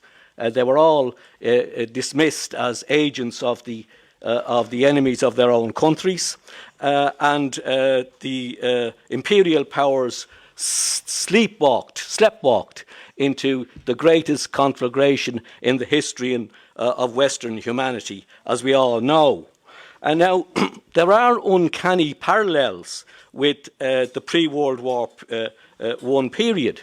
And I noticed that the warmongers are emphasising the parallels with the pre-World War II period in promoting the idea of arming for an imminent war, if we're to believe them. There are parallels with a war, but it's the wrong war. The parallels are with World War I. Now, of course, every time anyone raises this from our side, we're accused of adopting a strategy which would leave Europe defenceless.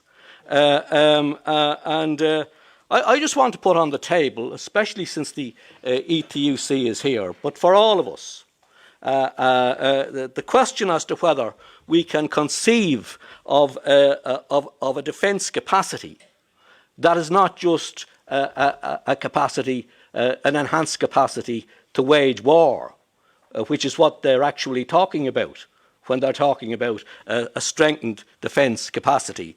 And in this regard, I don't have all of the elements of a defence strategy which isn't just a capacity to wage war, which will be used by our neighbours to the east to warn to warn their population and mobilise their population for the building of a war economy, which is what they're in the process of doing. But I want to advance two elements that could be included in building a defence capacity that is not just a capacity to wage war on our neighbours and walk into what Albert Einstein warned us against. And the two elements would be this.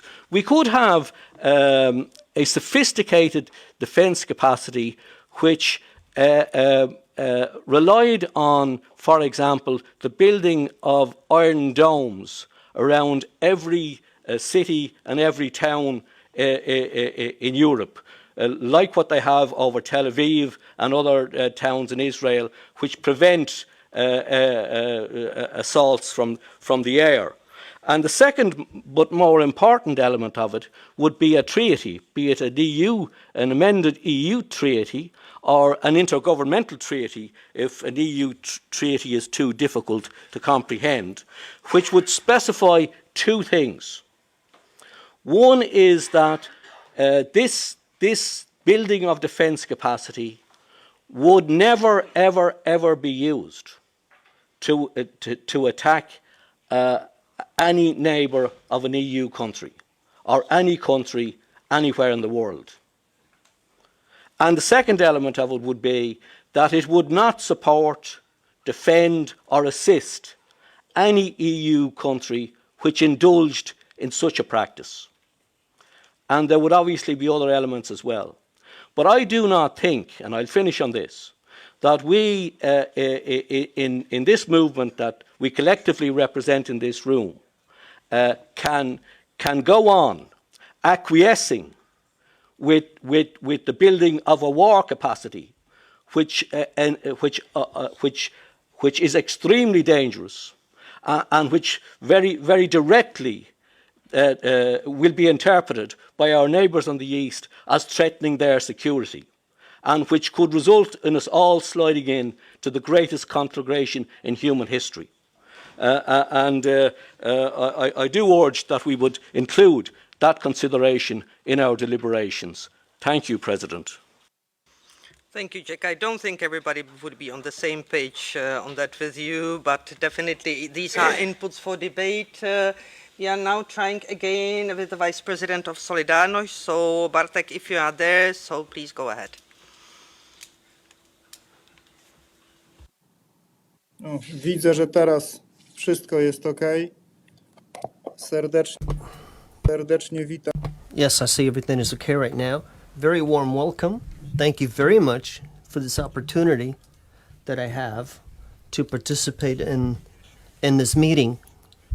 So I've been listening in very carefully to the debate, and I would have a few comments and a couple of suggestions as well, being representative of the Independence Trade Union Solidarity. As Solidarity is a trade union in agreement with a lot of partners, on the 10th of May, we went ahead and organized in the capital of our country, Warsaw, a huge demonstration. And that was about the Green Deal and the climate and environmental policy of the EU, that we should be really talking about it. Very happy to have heard what I heard at the beginning of the debate. Many people raised it, a lot of references to collective bargaining, minimum wages, a lot of these things that we're trying to fight for. We continue to fight for it, trying to deliver on a lot of our promises. All that is important, but we really need to have one thing on our mind: the financial support of all of these things. Because of the Green Deal, as it's happening on the ground right now, as we see it, and the way we look at it as a trade union, if it's all going to generate a lot of negative impact on the competitiveness of our national economy as well as the EU economy.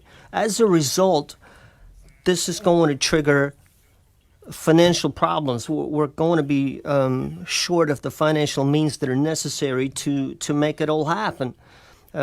Because as to the principle, we support the objectives of the Green Deal, but the way this is happening on the ground, I think this is one thing that we are really concerned about. What could happen as a result is we're going to have a two-speed Europe. Europe of two speeds is something that we do not want. We're going to be a strong advocate for just transition. Just transition, fair transition is Europe that does not have different speeds. There are no differences among member states. There's equality, and all changes that are being introduced have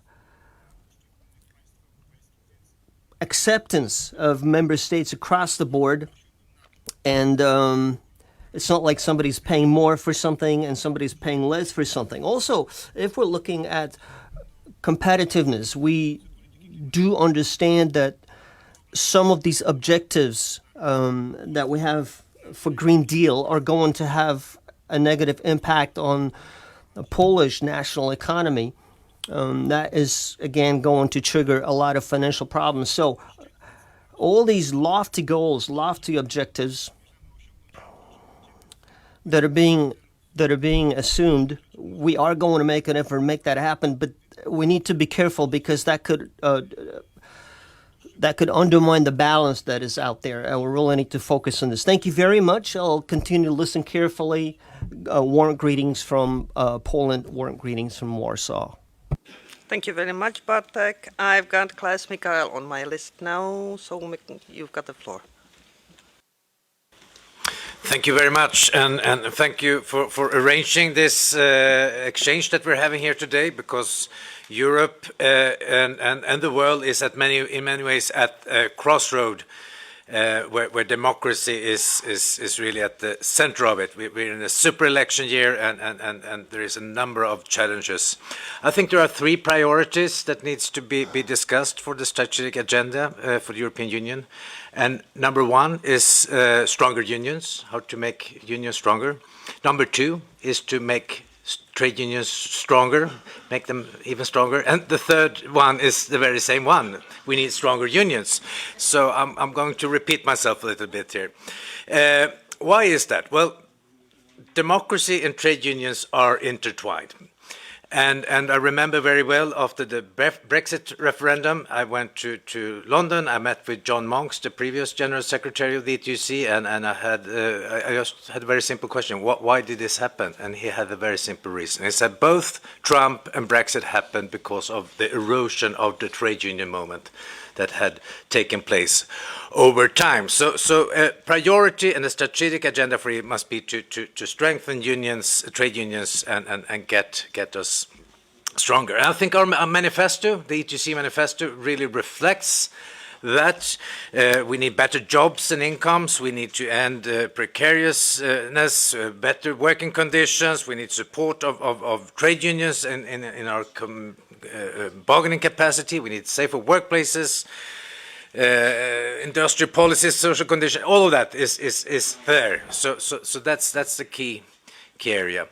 For me personally, I think also that social dialogue needs to be in focus. We are coming out of difficult times where the employers walked away from the negotiations we had, which could have been reached, but we did have the Val d'Uchaise moment, and the question now is how to strengthen what is, and I think what really needs to happen now is that the employers get their act together so we can get proper negotiations again at the European level.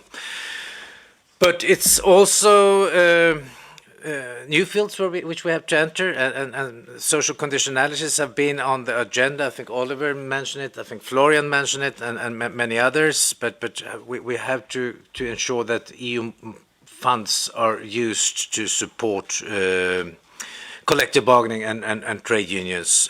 Same thing with public procurement, which also has to be used to support trade unions. But we also need to crack down on union busting and coming from Sweden originally, it's with great worry I noticed that the strike against Tesla in Sweden is currently being undermined by the Posting of Workers directive, where it's systematically being possible to use posting of workers legislation to provide legislation. So that's very worrying. But then again, to wrap up, 3 priorities: stronger unions, stronger unions, stronger unions. Thank you very much. Thanks a lot. That was extremely clear. I've got Peter Schmidt now on my list. So, Peter, you've got the floor. Peter Schmidt. Christian hat mich da gerade blockiert. Somebody was blocking my mic. Thank you very much for the discussion. And first of all, thank you very much to colleagues who have worked on this report. I believe it's not just helpful, but is likely to be very useful. That's why I'd like to focus on 2 things: the competitiveness on the one hand and a fair transition, a just transition. You had preempted some of the things that I was going to say. I mean, no matter where I am, at the end of the day, it is always about distribution.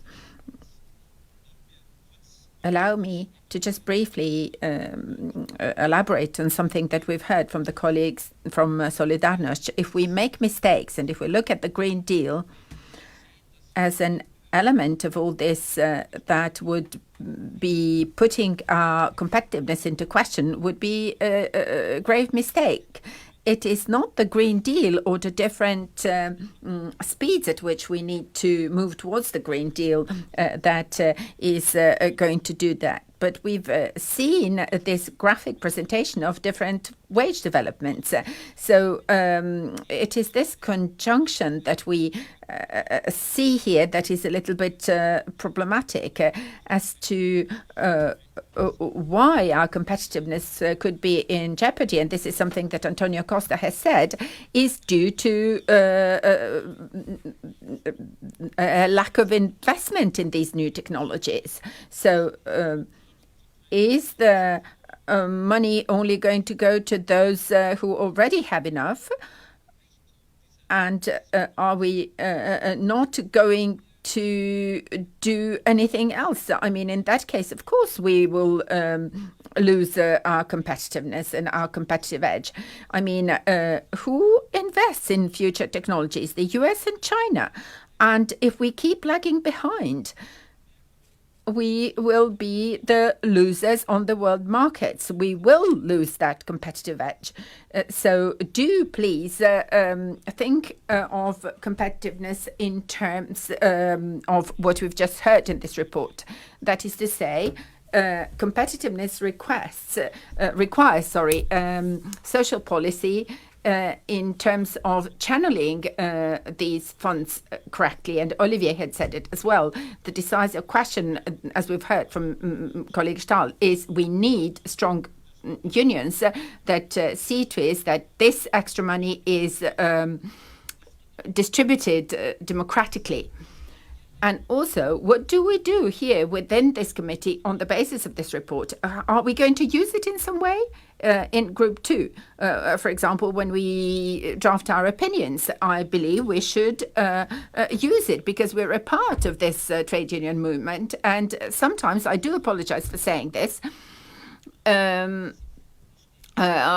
chairing the NAT expert group, and I'm sometimes very annoyed when we have expert group members or study group members who allow the employers groups to take over completely when we talk about this just transition. And I'm appealing to the Secretariat here. Let's make good use of what we have, of the knowledge we've got, in order to move forward properly. For example, there was an opinion on the just transition, and now we've got an own initiative opinion from Group 2. And do please make sure that we work together, because this is what we need. We need a political framework in Europe. This just transition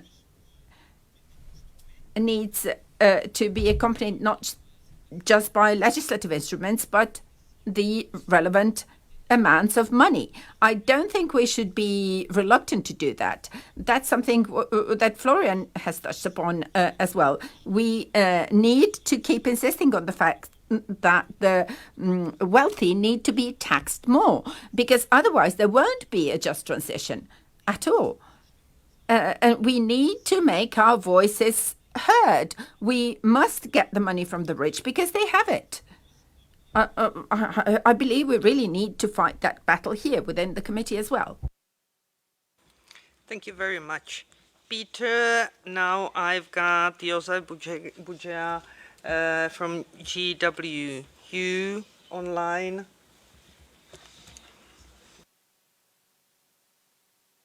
Camera, yes, thank you. Thank you, Esther, and thank you, Lucy. Thank you for the workshop. Very interesting discussion and very difficult to not repeat the previous speakers. But when we're thinking about a strategic agenda for the period 24 and 29, we must place a paramount focus on ensuring a fair deal for workers. And it's not just economic and social. We need to focus also on social and cultural. And the challenges we're facing, it's not just labor rights and labor legislation, but also the threat from far right and extremism, and also economic equality. So first, we need some basics, I believe. We need to acknowledge that workers are the backbone of our societies and economies. And that's the kern of everything that we need to start discussing on.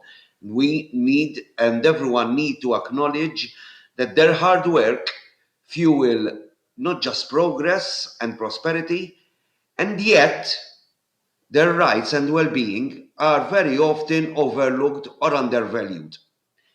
It is our responsibility as trade union leaders and workers' representatives that we push policymakers to rectify this imbalance and prioritize the needs and rights of workers in this strategic agenda.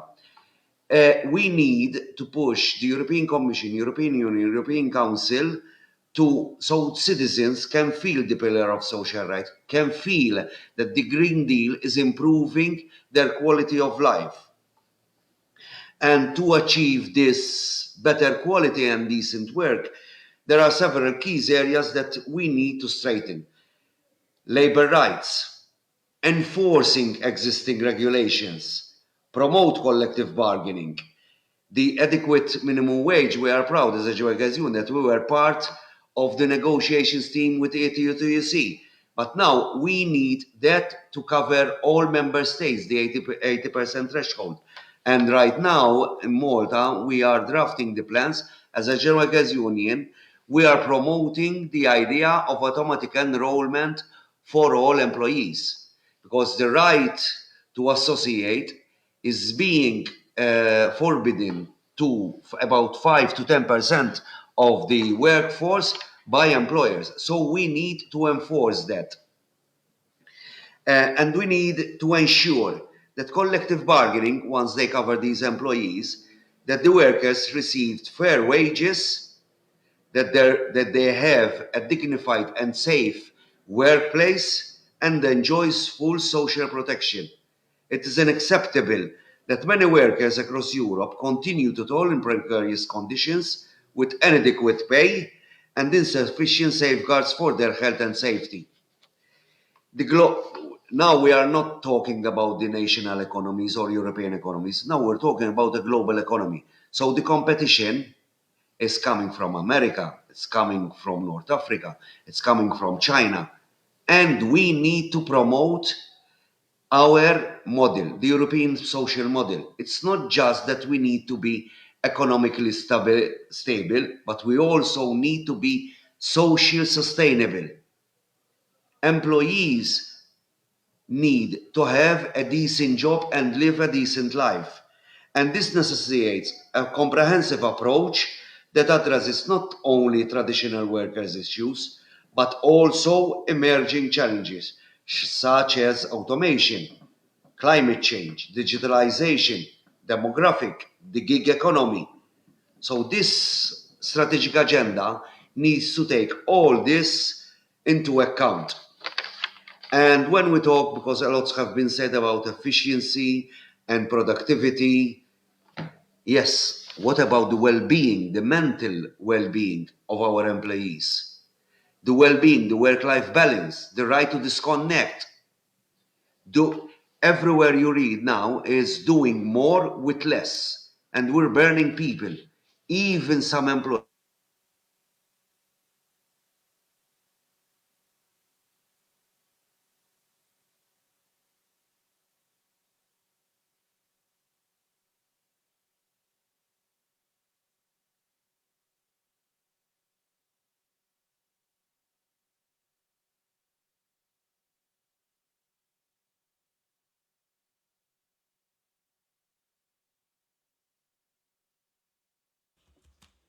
I'm really sorry, Josef, that you didn't have the chance to finish your contribution. We are moving to Penny Clark now. Penny? Thank you, Chair, and good morning, everybody. Yes, certainly, as EPSU, Public Service Unions, I would like to say just a few words on this magic word, public.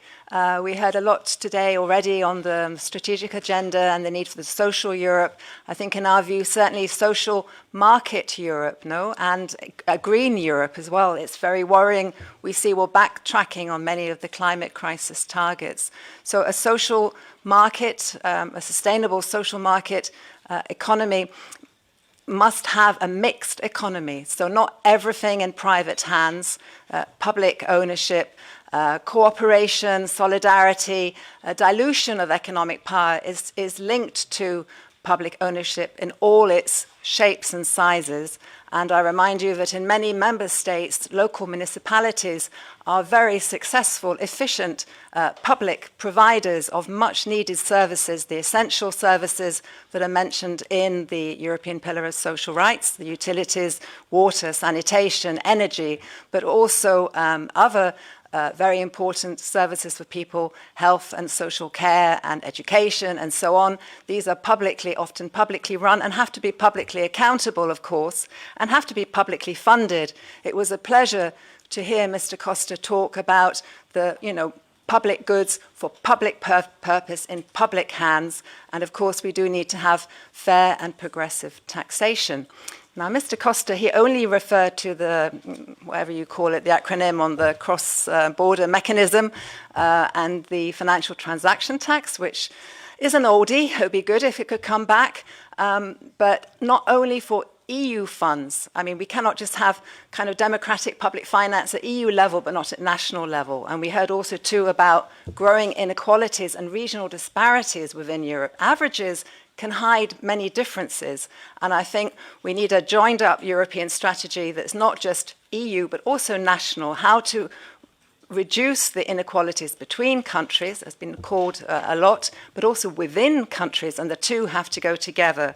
So if we're going to have more fair taxation, progressive taxation, what do we tap? And people have already said here, rich, yes, but property, no? Mr. Costa also mentioned the housing crisis and the speculation and how many more big investment companies own huge blocks and streets of private housing. And there are some ideas out there that the European Union, not necessarily, direct union policy around, but many people, academics, other people have NGOs, ideas about perhaps trying to favorize housing building now only for rental. No, it would be actually a good idea to try and restrict also through taxation, how many properties you can own and have progressive tax going up for each extra house that you own. For example, I think there's some ideas out there to make homes, again, homes, and not just speculative assets.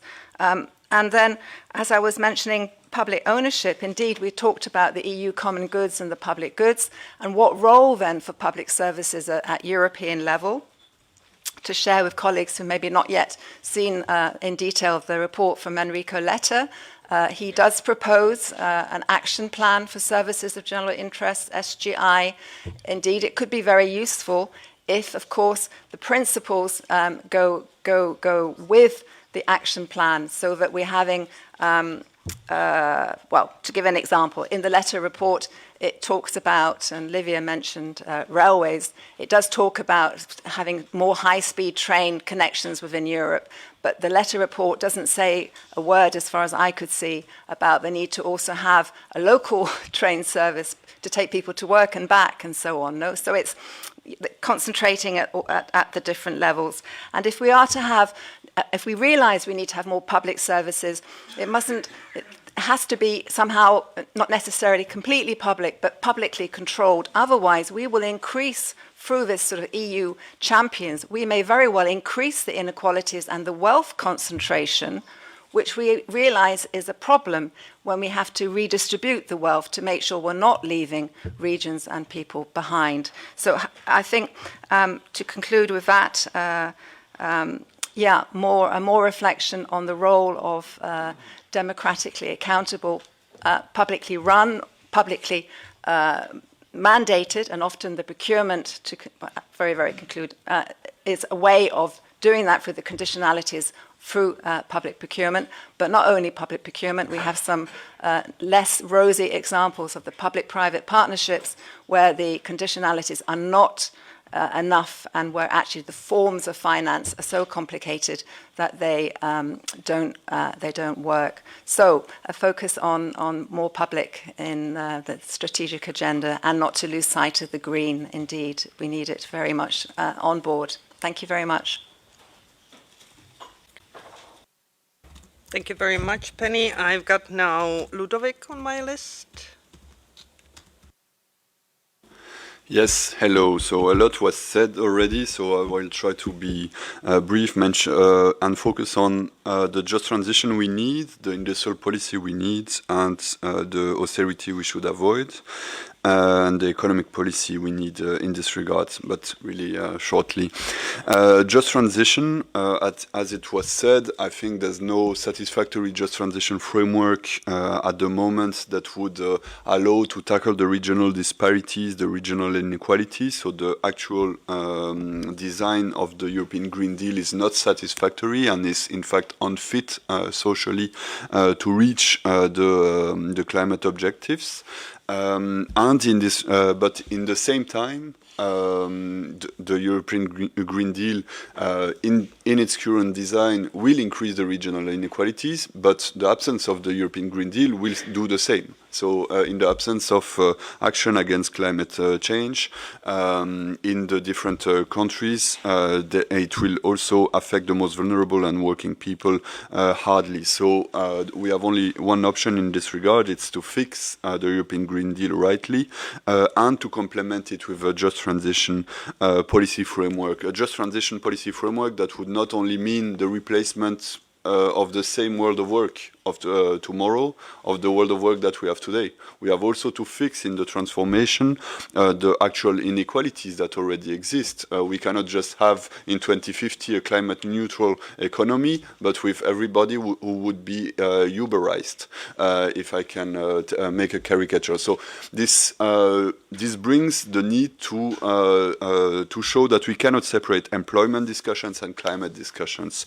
We need to make sure that we will tackle in the transformation, the gender pay gap, the underrepresentation of women in the key sectors that will be affected by the transformation, the precariousness at work. So this is an agenda that has to be intertwined. To go on the industrial policy, I think it's important that social conditionalities have been mentioned. I think it's an important policy tool. That's a policy tool that must make sure that we have a job-rich industrial policy, and that also subsidies to company makes that the products, the decarbonized products, are also more affordable for workers and working people. But in this regard, there's also an industrial policy that is not the industrial policy that we need. It's needs an industrial policy that would be based on cheap labor or on job poor, in fact, investment. Cheap labor, we see this with the over-reliance in some new industries. For example, the battery industry, we have key examples where the third country national are also used as cheap labor in this regard. And regarding investments, it's important in industrial policy to have the tools to achieve that private investments are done. But when we look at these private investments, for example, a few days ago in France, the foreign investments were detailed. The promise about foreign investment for next year were details. And you look at, for example, Microsoft will invest 4 billion euro in France next year, but there's no job creation, no single job creation. And indeed, in the last year, they already fired 10% of their workforce. And if you look at all the big foreign investors, you see the same kind of job poor agenda, job poor, no real job-rich agenda of quality jobs creation. Finally, to finish, we need to avoid austerity, and in this regard, it's important to also show that the previous austerity makes us also that we lag behind in the development of renewable energy, for example, in the last decade, in the deployment of the renovation wave in the last decade, also due to previous austerity waves. So the new one will be worse. And we have shown with the ETUC, with a report that we have demanded to the new Economic Foundation, that only 3 countries out of 27 member states would be able, under the new fiscal rules, to match the social and climate investment needs. And when we speak about climate investment needs and social infrastructures, we are not even speaking about the wages of in public services. We are not speaking even about social protection. So it's only social and climate infrastructures needs.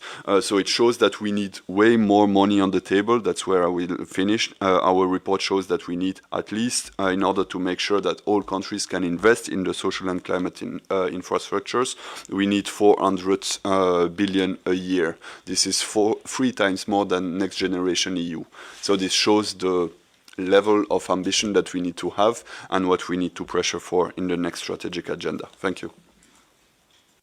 Thank you very much, Ludovic. I've got actually just 2 names on my list, which is quite a luxurious situation. We are not facing that often. So if still whomever, I've got still Angelo Pagliara and Judith Vorbach.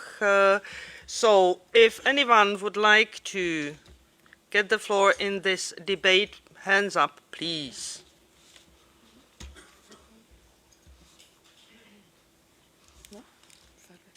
So, I've got Ferre still. Islam, you were asking for the floor? No? Andrea Monet. Okay, so Angelo, please go ahead.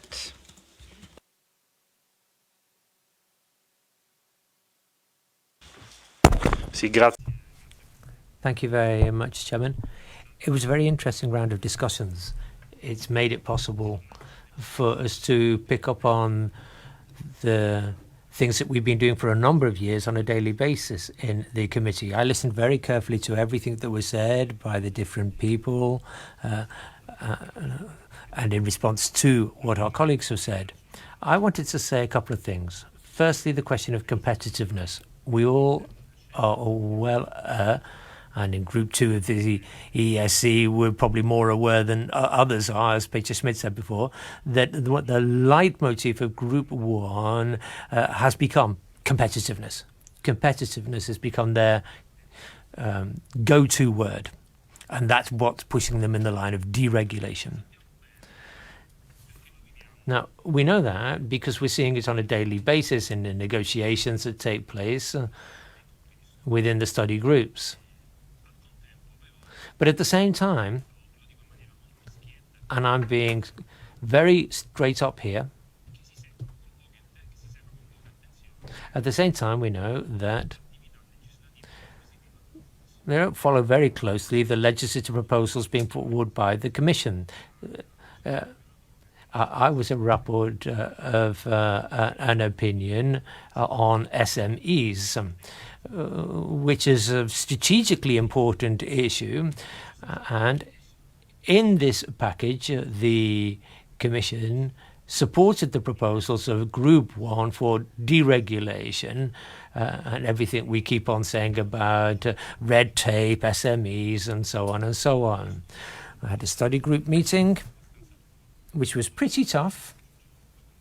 We managed to strike a decent compromise because we put conditions in place. In the document, we included reference to the need to occupational health and safety. And thanks to the Statistics Office of the SCE, we'd managed to show that over 80% of accidents in the workplace take place in SMEs. And we managed to include that in the document.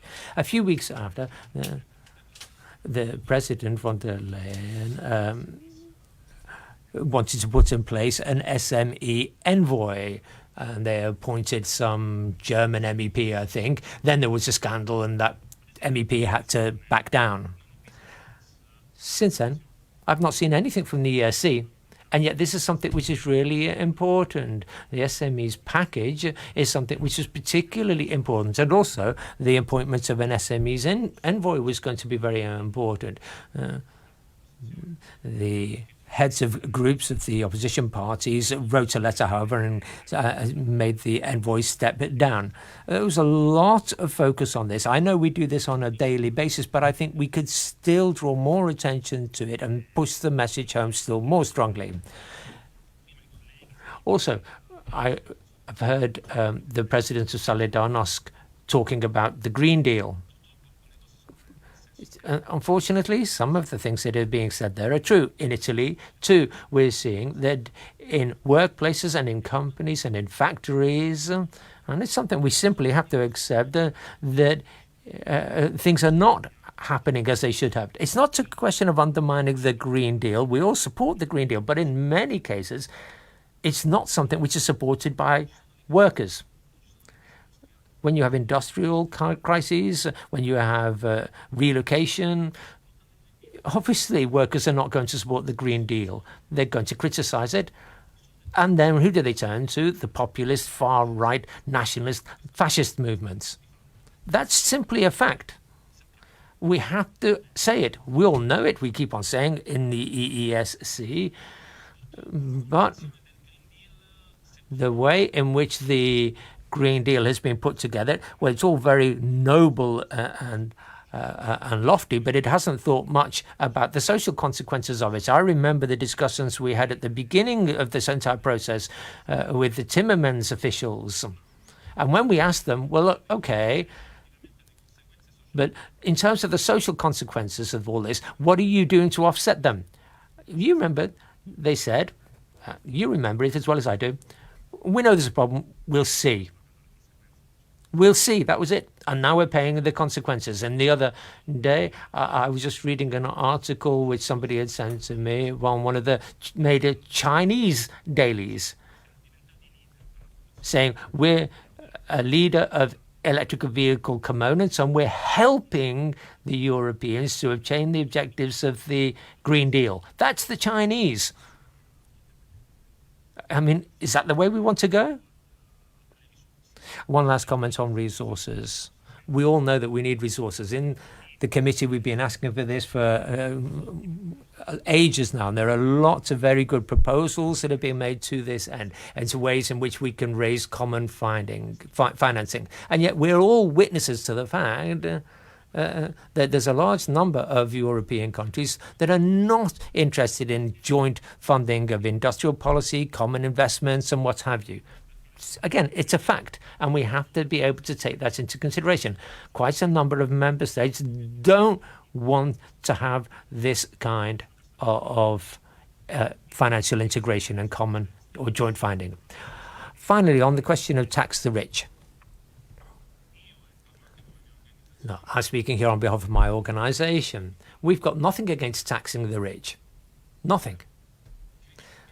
But first, it will probably be necessary to set a few things straight. Not only in Italy, but in many other countries, we have tax rates or tax evasion rates, which are stupendous. Hundreds of billions of taxes lost in every year. And I don't think we're the only ones here. So how much revenue will a tax on the rich actually produce? We've got 100 billion in tax evasion in Italy. We might get a few billion by taxing the rich. Prime Minister Costa was talking also about a financial transaction tax. Excellent proposal. European Parliament has said that they could provide 150 billion euros in revenues. Fine. All I'm trying to say is that the tax the rich proposal is a good one, but please understand that there are other proposals which could work, which would provide a greater level of revenue, and there I'm talking about the financial transactions tax, combating tax evasion. I'm talking about measures such as combating tax havens within the European Union. We lose 10 billion euros that could be used for social purposes because we have Italian companies that are deciding to set up in tax havens in other countries. That's just the case of Italy. Thank you.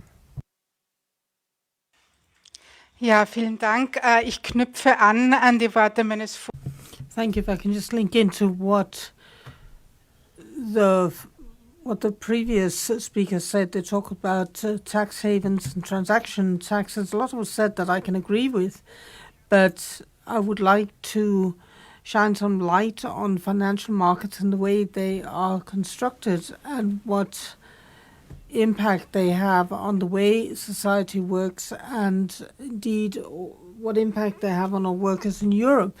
I'll remind you of the financial crisis, which is some time ago now, and it was then followed by a number of other tragic and serious crises. But nevertheless, at the time, we talked about a trough that lasted for years and a deep crisis. Recently, we've seen the low interest rates, which is something that people who are trying to save money suffer from. But there are other aspects I would like to mention, that financial markets have a lot of an impact on distribution. We had speculation in foodstuffs and raw materials. At the moment, there's a lot of speculation in housing and in real estate, which has led to a lot of fluctuation in prices and led to very high prices. At the moment, this is not happening. But some time ago, we talked about shareholding value. How high is the income that accrues to shareholders? There are different ways of how the refinancing sector can have an influence on our lives. And I'm saying this particularly because the letter report has been mentioned on a number of occasions quite correctly, and a big chapter of the letter report is completing the financial market union. This may be a good idea, but we do have to look at what measures are being taken. If we complete the capital market union, we've got to do it in such a way that ensures the stability of financial markets, and so that we don't encourage further speculation. And one part of that would be to breathe new life into the shares and bond market. We have to be very careful. The financial sector and the capital market union has to be structured in such a way that it supports the development of the economy rather than trammeling it. And that can also go hand in hand with fair distribution. Thank you. Thank you very much, Vera. Thank you, Chair. I will continue in Dutch. I will speak my mother tongue. Ik wil in eerste instantie uiteraard. First of all, I would like to thank the colleagues from the ETUI from the report, and the red lines remain that a strong trade union is the best way of having good working and pay conditions. That is something that's been proven over and over again, and I think it's good to keep hammering on that particular fact. The degree of trade union membership in Belgium is such that once you have more than 50 workers, the workers can appoint their representative. This sometimes leads to a certain amount of tension when you have a choice between a number of trade unions.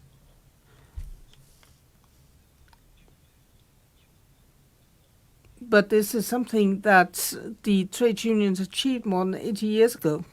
And it's showing that workers support the idea of having representation in trade unions. There's a lot of participation in elections for trade unions. I mean, people say that workers are obliged to vote, but there's no sanction if they don't vote. But there is massive backing for these elections. And we see this over and over again during this election time.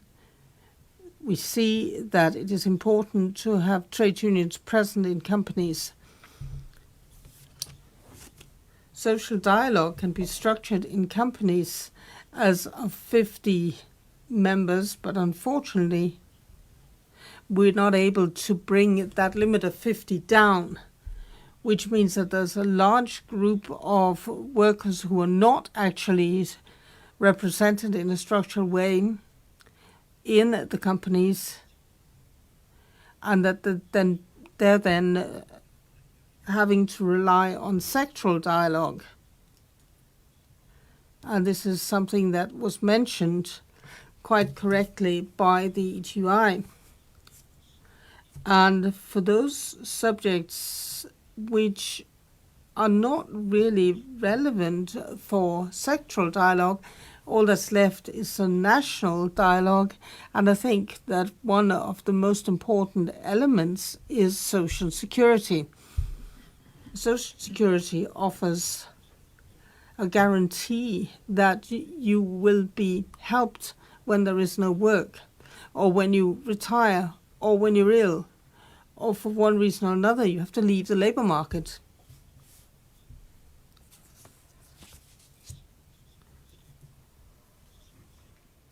So we have this European link to social security during COVID.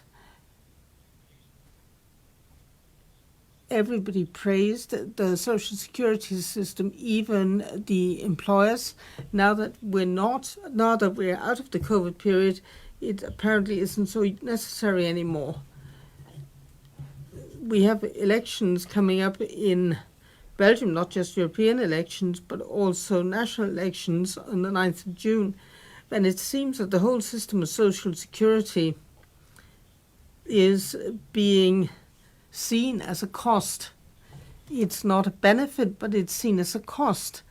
And this is therefore subject to the savings which have been imposed by Europe. Now, it's not Europe's fault that there's a need to save in Belgium, but the political translation of it at the moment is that social security is a cost, and we mustn't have more costs. We need to save, and where we can save is in social security.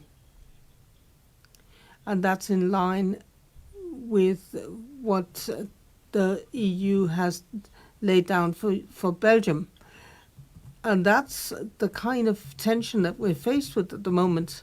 And there's a need for us to come up with an answer for this. But I'd also say, as I've said on a number of occasions, that we need to focus on social security and social protection. This is a subject that the Economic and Social Committee really must focus on. There are enough arguments in the ETI report to do that, and I support the call that we've heard from Peter.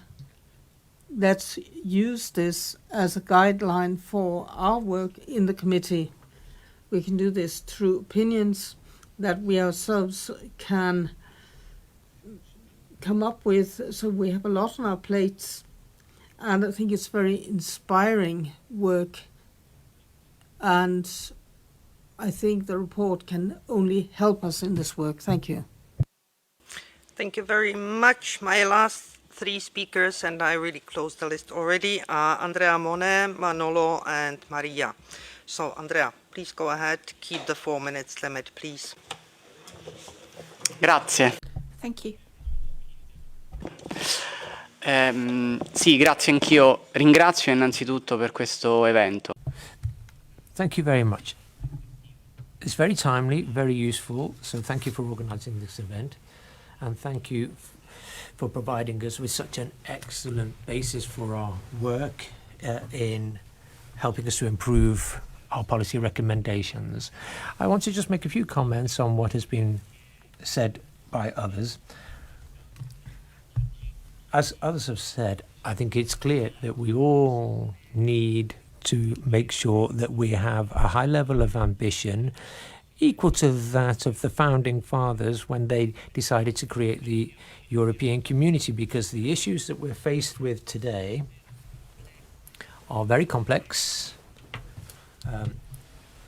they're very serious, they throw up not only opportunities but also serious risks. And so I think therefore that our ambition as workers here in the ESC is to make sure that we have a high level of ambition. That's true for the ESC, it's true for the ETUC as well. Because I don't think it's just a question of competitiveness. I don't think there's any problem with competitiveness in itself. The problem is the way in which you deal with that competitiveness in practice. You have negative competitiveness, which is based on costs, and particularly employment or labour costs. And there's positive competitiveness, which is a more sustainable form of competitiveness based on European Union values. We have values such as solidarity and integration, which are part of our social model, which are part of the European Union's competitiveness today.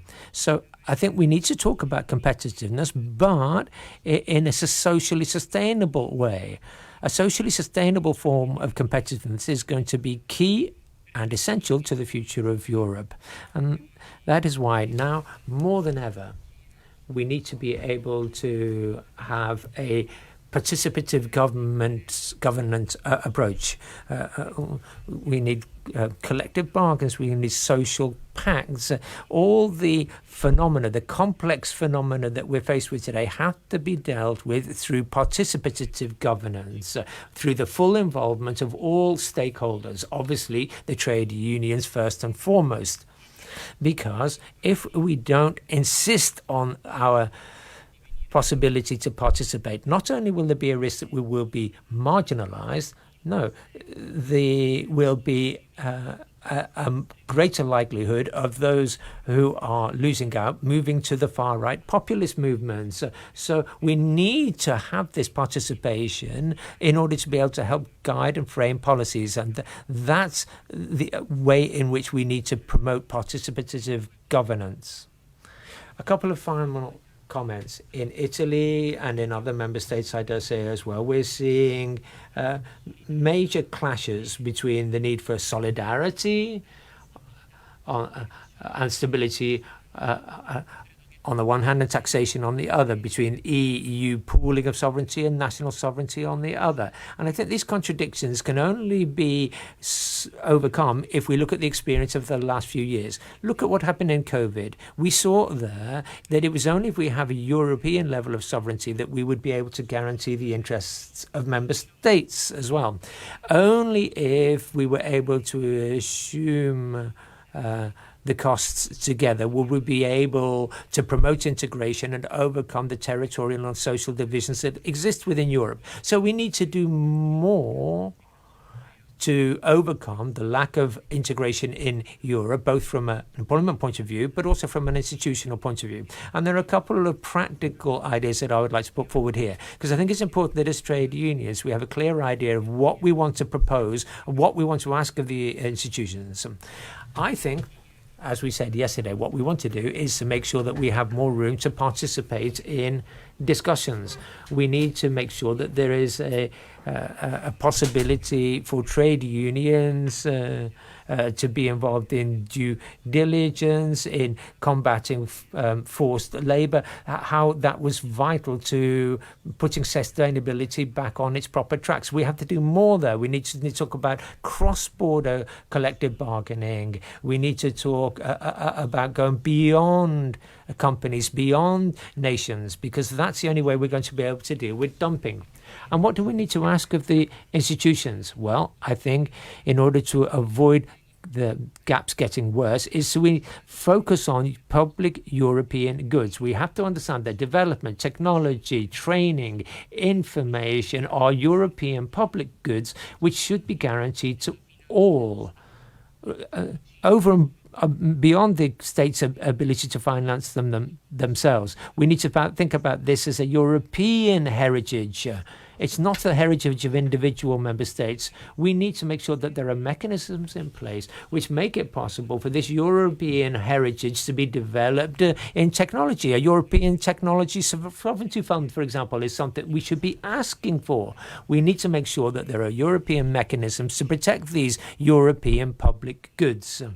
That's the only way that we'll be able to overcome the territorial divide and to improve our systemic competitiveness. And I'll conclude on this. We've seen the opinion on long-term competitiveness. Long-term competitiveness without social cohesion is not going to work. Only if we have social cohesion, only if we make sure that we overcome the territorial differences, will we be able to make sure that we have systemic competitiveness. And I think that is the key to the way forward. Thank you. Thank you very much, Manolo. Your 4 minutes. Thank you, Lucy.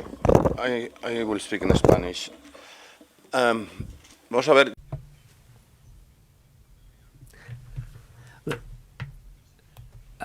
Theory is all well and good, but this is a very complex issue, this question of competitiveness. Competitiveness and productivity are not the same thing. Competitiveness can be improved infinitely. But if you keep on applying the same medicine, you end up killing the patient. So we have to understand that we have all sorts of problems with the development of the Green Deal and industrial policy. This idea of a new industry is not reflected at the grassroots level by workers in the classic model that we're familiar with. But what we are seeing is that a lot of people in the labour market are suffering, and this is not as fair a transition as it should have been. We're seeing high levels of inflation, which workers suffer from. And that is something that is going to have to be corrected for employees to be able to regain their purchasing power, stimulate domestic consumption. In many countries, such as Spain, we're seeing that the increase in the minimum wage was one of the best ways of promoting domestic demand and has helped the economy to grow in a more favourable direction. So logically, at a European level, industrial policy has to be something which is strongly supported and clearly framed, not only in the value chain as such, but the entire industry, whether it's the chips industry, whatever. We need to make sure that we have skilled labour. And at the moment in the European market, we don't have that. We have to look elsewhere for that skilled labour. But in order to be able to carry out the Green transition, the Green Deal, we don't have the necessary knowledge, we don't have the necessary skilled labor to be able to develop microprocessors and chips, and these things end up in the hands of the Asians, just as happened with the automobile sector. So I think we do have to look at that and look at the aerospace sector as well and see what's happening there and how we can keep it European. Yes, public financing, favorable taxation, etc., because otherwise we're going to be far behind the pace that are being set by other geographical blocks across the world. And I think something which is very important to improve productivity would be making sure that workers are able to participate in these industrial processes. Those who are at the grassroots know best how to improve the situation. And this is something we've seen borne out by making sure that people have risk-free, healthy workplaces in which to work with reasonable working hours and reasonable returns. We can't think that we can have a chip industry only by reducing wages. No, you can perfectly well reduce working time and still increase productivity, and I think that's something that we need to fight for in the different fora we're represented in as employees. Let me conclude, because I don't want to go beyond the 4 minutes. I think we need greater levels of participation, better wages to help promote domestic consumption, and therefore to boost the economy by people's increased purchasing power. And we also need to make sure that we can catch the skills that we need. And for that, we need a clear model for the transmission of experience and knowledge and ongoing qualifications, because it's something which is also vital for Europe to stay at the cutting edge. We also need to reduce working time at the same time as focusing on things which are important to industry, because if people have more free time, they spend more money on activities which then promote the economy, which is in the interests of industry as a whole. Thank you.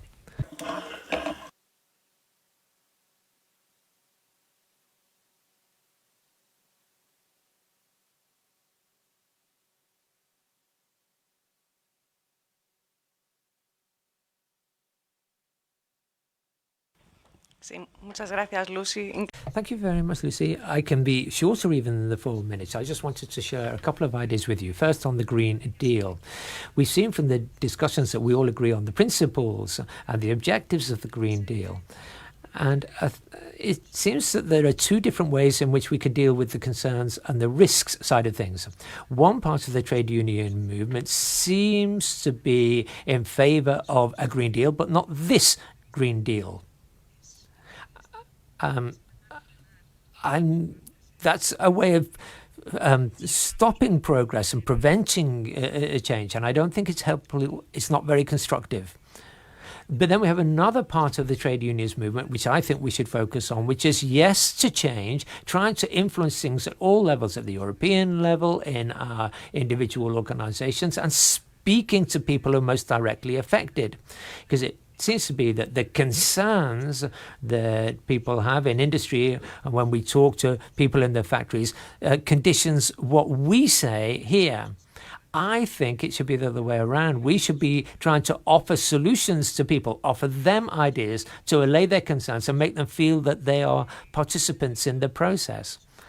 The social aspect of things isn't that visible. It's true. We need to work more on it, but I don't think we should be trying to move against the grain of what is in the Green Deal.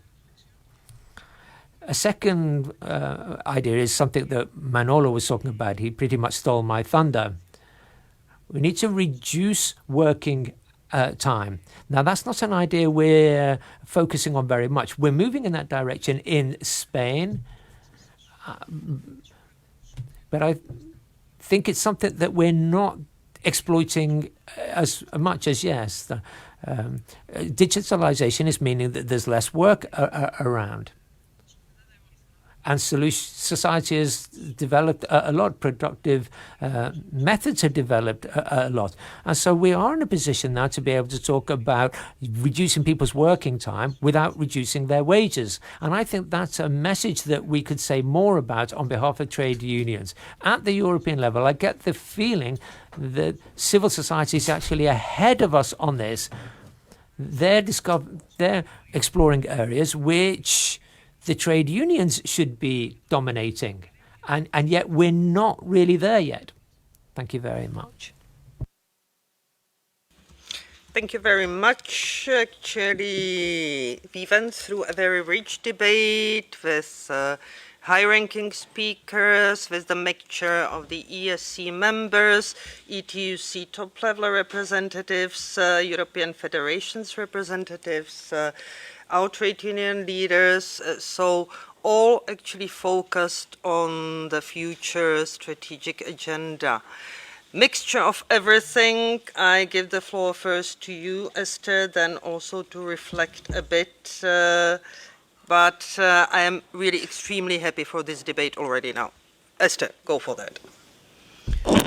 Yeah, remember when yourself and myself, we sat down and said, what do we need to put on the agenda? And we said, this needs to be a discussion about bringing the EESC workers group together with the ETUC to plan our way forward at a particular moment, which is just before the elections. So I think I completely agree, and thank you, Lucy, for this great cooperation. As it really is, it makes all the difference for that.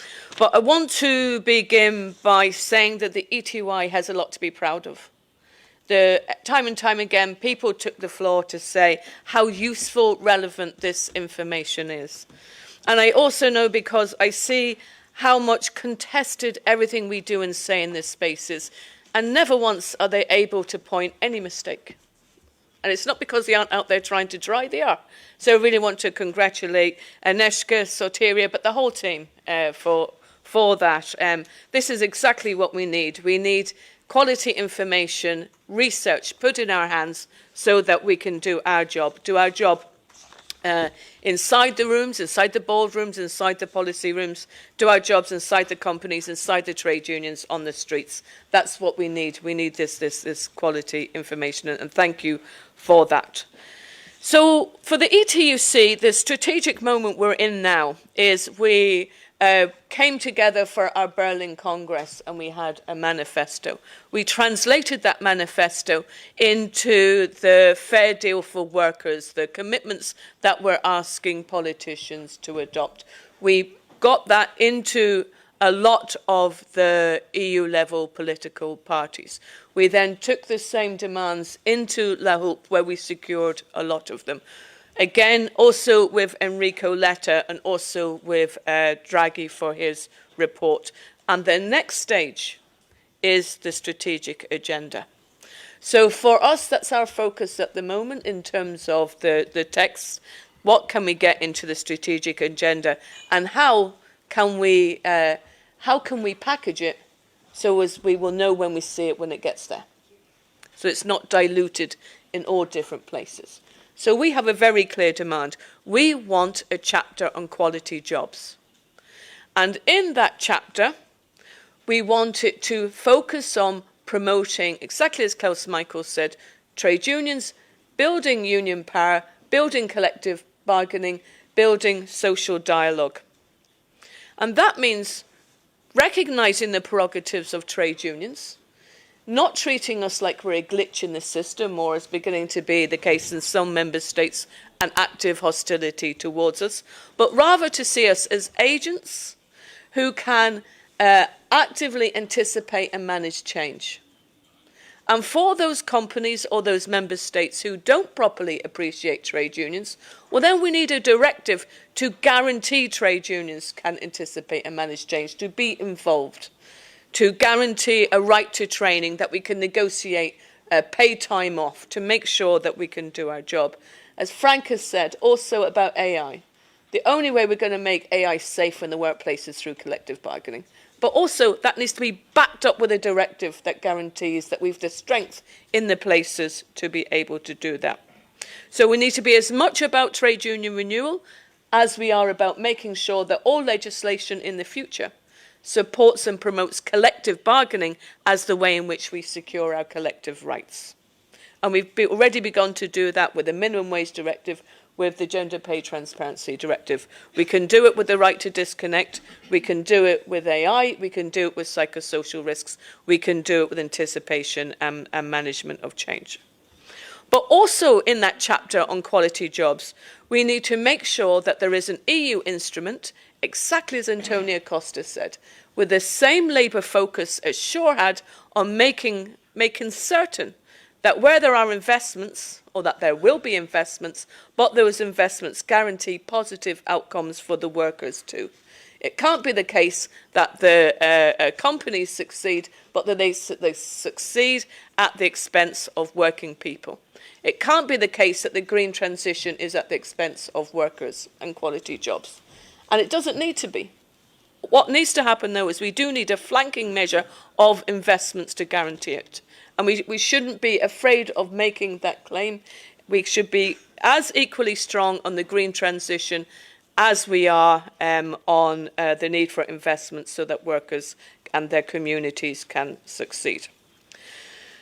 We need to, exactly as we said earlier on, use all of the levers to do that, and that includes public procurement, changing those rules to make sure that, that in future companies that have a collective agreement, that have fair terms and conditions of employment, they succeed in the tender process. They shouldn't be disadvantaged in the tender process.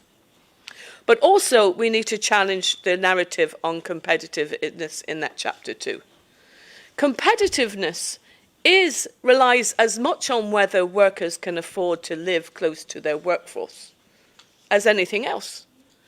Workers appreciate the fact in Europe that they have a holiday compared to America, where you can't get any time off almost at all. Workers want to have schools for their children. They want to have public transport. They want to have a healthcare system they can rely on. And that is a key factor of Europe's competitive advantage compared to the rest of the world.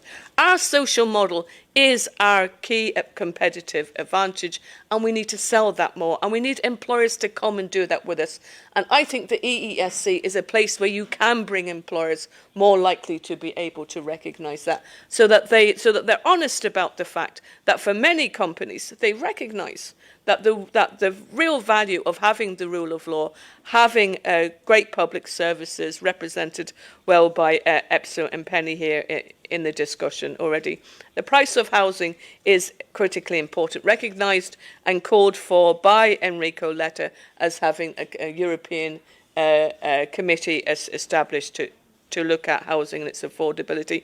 I'd also put into that transport as well, because making sure that there's public transport for workers, and I know that ETF, Livia, has very good plans about that. So it's all to play for, but also then I finish this with we need to think about how we will achieve success in the next mandate. Because we already know the makeup of the Commission. So the makeup of the Commission will have like 4 commissioners who share the views that we share. Never so little. We also know that polls don't win elections, votes do. That's why it's all to play for in the next weeks. It's all to play for because we saw what happened in Spain. Trade unions got active in the workplace, called for workers to vote for progressive forces, and that changed the outcome. And it can be the same for all of us everywhere. We can get active, be very clear in saying to workers, vote for those candidates who will support working people, who will support the fair deal that we've put forward. And how do we know who can be trusted? Well, we look at the way they voted in the last mandate. And what we can say in the last mandate is the far right, at every opportunity, when we knocked on their door, when you knocked on their door and said, please support this, they said no. So we know that who we can rely on and we know who we can't. So, so colleagues, keep our focus sharp, the two things. The focus on getting the vote out to make sure that working people vote for progressive parties that will support our aims, and the focus for the strategic agenda on a quality jobs outcome, respecting trade unions, collective bargaining, social dialogue, strengthening our hands for a fair deal, a fair future for working people. Back to you, Lucy.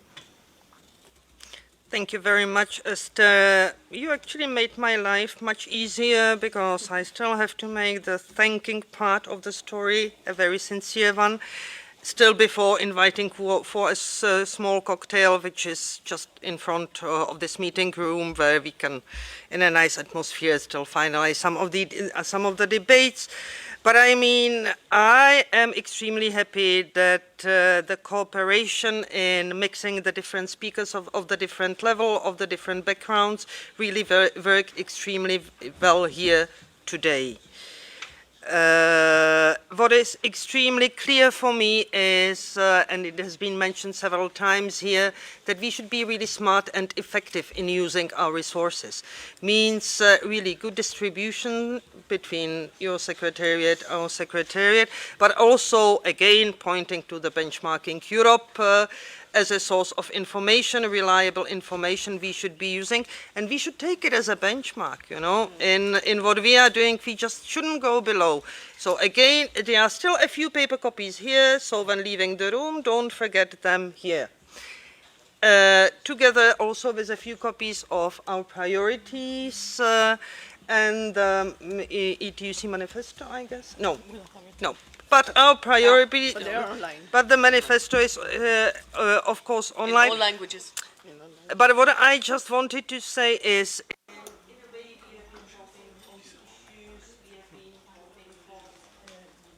that's a sabotage today already.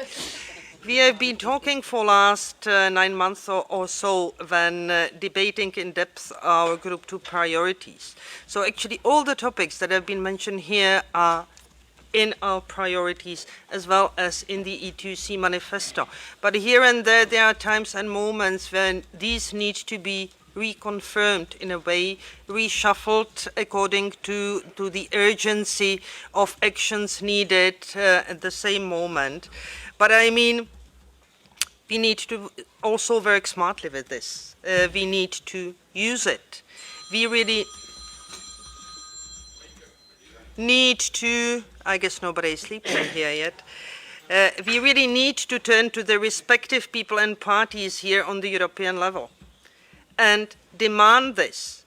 Remind them what they have been promising before the elections and reminding them, you know, that this is on the agenda and they were okay with that.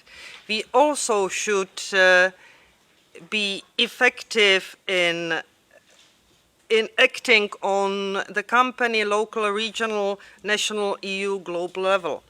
What has been said here today is that there are a number of challenges that cannot be dealt with or successfully solved on the national or on the EU level itself. And we should adapt ourselves to have effective actions on all the different levels to deliver. I guess it was Oliver saying here we should be proud and keep our unique EU system, not trying to fight the Americans in their American system or the Chinese in their Chinese system. So we should be well in protecting the achievements we are having in the system, but also we need visions to develop it, to be not just defensive, but to go really for the progress and progressive development which brings the system to be successful, which is something we have contributed today to. I'm really extremely happy and enjoyed the debate extremely. Definitely we are going to be continuing in our good cooperation and synergizing each other. So let me at this moment thanks a lot to both the teams on both sides preparing this event. So Lorenzo, your people, of course, I'm proud of my secretariat, they are wonderful, but also the ETUI team contributing to the success of today's meeting. Of course, huge thanks to the interpreters. Thank you very much.